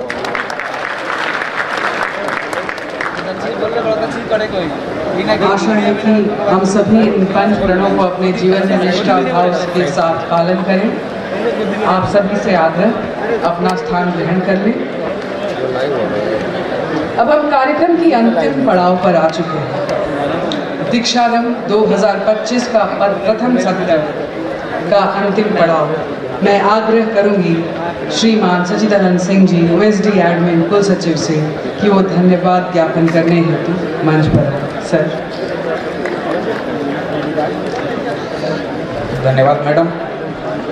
महात्मा गांधी केंद्रीय विश्वविद्यालय के दीक्षारंभ 2025 समारोह के अध्यक्ष हमारे माननीय कुलपति महोदय, मंचासीन मुख्य अतिथि माननीय राज्य मंत्री कोयला खनन मंत्रालय श्री सतीश चंद्र दुबे जी, हमारे विशिष्ट अतिथि माननीय सांसद पूर्वी चंपारण सह पूर्व केंद्रीय मंत्री श्री राधा मोहन सिंह जी, विशिष्ट अतिथि माननीय राज्य मंत्री जल शक्ति मंत्रालय भारत सरकार श्री राजभूषण चौधरी जी, माननीय कुलपति दक्षिण बिहार केंद्रीय विश्वविद्यालय प्रोफेसर के.एन. सिंह सर जी, मंचासीन हमारे मुख्य प्रशासक और समस्त आयोजन समिति के अध्यक्ष प्रोफेसर सुंदर सिंह जी, सभा में उपस्थित सम्मानित जनप्रतिनिधिगण, विश्वविद्यालय के समस्त अधिष्ठातागण, विभागाध्यक्षगण, अधिकारीगण, शिक्षकगण, अतिथिगण, छात्र छात्रा एवं नव प्रवेशी विद्यार्थीगण, साथ ही मीडिया कर्मीगण। सर्वप्रथम मैं विश्वविद्यालय की तरफ से इस अल्प समय में अपने सभी अतिथियों को अपनी उपस्थिति सुनिश्चित कराने और इस कार्यक्रम को भव्यता देने हेतु हृदय से आभार प्रकट करता हूं, धन्यवाद ज्ञापित करता हूं। इस कड़ी में सर्वप्रथम मैं माननीय सांसद महोदय, जो कि विश्वविद्यालय की स्थापना के पूर्व से, स्थापना काल से और इसके विकास के मार्ग में निरंतर सहयोग देने, इस एक अभिभावक की भूमिका में होने और अपने सारगर्भित उद्बोधन, प्रेरक वक्तव्य और स्नेह सहयोग हेतु विश्वविद्यालय परिवार उनका सदा ऋणी है और हम उनका हृदय से आभार व्यक्त करते हैं। इस कड़ी में मैं माननीय राज्य मंत्री जल शक्ति मंत्रालय भारत सरकार श्री राजभूषण चौधरी जी का भी हृदय से आभार व्यक्त करता हूँ, जिन्होंने नव प्रवेशी छात्रों को इस राज्य, इस क्षेत्र की ऐतिहासिकता से परिचय कराया, ज्ञानवर्धन किया और उन्हें नवाचार हेतु प्रेरित किया। इस क्रम में माननीय कुलपति दक्षिण बिहार केंद्रीय विश्वविद्यालय के प्रति भी मैं अपना आभार व्यक्त करता हूं, जिन्होंने अपने बौद्धिक वक्तव्य नवप्रवेशी छात्रों को प्रेरित करने के साथ साथ उन्हें विकसित भारत में सहयोग हेतु संकल्प लेने, राष्ट्र सेवा हेतु सदैव तैयार रहने एवं भारतीय ज्ञान परंपरा के प्रति उन्हें परिचित कराने का महत्वपूर्ण कार्य किया। सर, आपका बहुत बहुत धन्यवाद और आभार। हमारे मुख्य अतिथि माननीय राज्य मंत्री कोयला खनन मंत्रालय ने अपने ओजस्वी उद्बोधन से इस सभा को गौरवान्वित किया और साथ साथ आत्मनिर्भर भारत का परिचय दिया नवप्रवेशी छात्रों को और उसमें उनके सहयोग की अपेक्षा व्यक्त की। साथ ही साथ नए भारत के निर्माण में युवा शक्ति को शामिल होने का आह्वान किया। मैं उनको भी और विश्वविद्यालय व्यक्तिगत रूप से और विश्वविद्यालय की तरफ से धन्यवाद ज्ञापित करता हूं, आभार प्रकट करता हूं। इस कड़ी में मैं अपने माननीय कुलपति प्रोफेसर संजय श्रीवास्तव जी को धन्यवाद आभार व्यक्त करते हुए कहना चाहता हूं कि सर, आपके कुशल नेतृत्व, निरंतर मार्गदर्शन, सदैव प्रेरणा और रचनात्मक दृष्टिकोण के चलते ही हम लोग इस अल्प समय में, मुझे लगता है कि 7 दिनों के अंदर इस भव्य कार्यक्रम को हम लोग कर पाए। इसमें सर आपका निरंतर सहयोग और मार्गदर्शन हम लोगों को प्रेरित किया।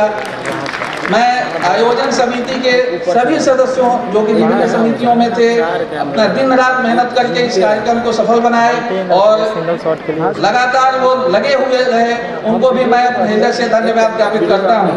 साथ ही इस कार्यक्रम के सभी अतिथिगण जो इस विपरीत मौसम की परिस्थिति में भी आप अपनी उपस्थिति सुनिश्चित किए और हमें गौरवान्वित किए इस कार्यक्रम को भव्यता प्रदान कर।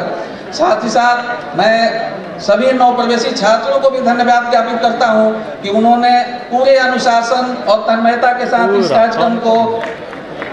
कार्यक्रम के महत्व को ध्यान दिया और अपने को उत्प्रेरित कराया। इसके साथ मैं इस कार्यक्रम में सहयोग देने वाले सभी इसका हम दिखाएंगे आप सदस्यों, लोगों को भी हृदय से धन्यवाद ज्ञापित करता हूँ। साथ ही साथ मैं मीडिया कर्मी बंधुओं को भी हृदय से धन्यवाद ज्ञापित करता हूँ, जिन्होंने हमारे कवरेज को स्थान दिया और आशा है कि आप मुझे हम सदैव अपना सहयोग प्रदान करते रहेंगे। धन्यवाद। एक बात सभी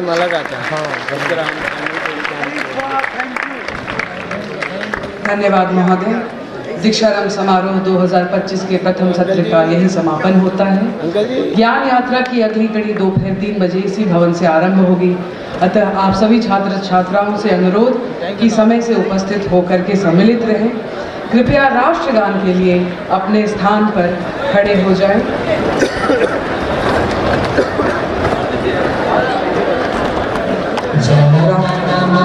अधिनायक जय हे भारत भाग्य विधाता।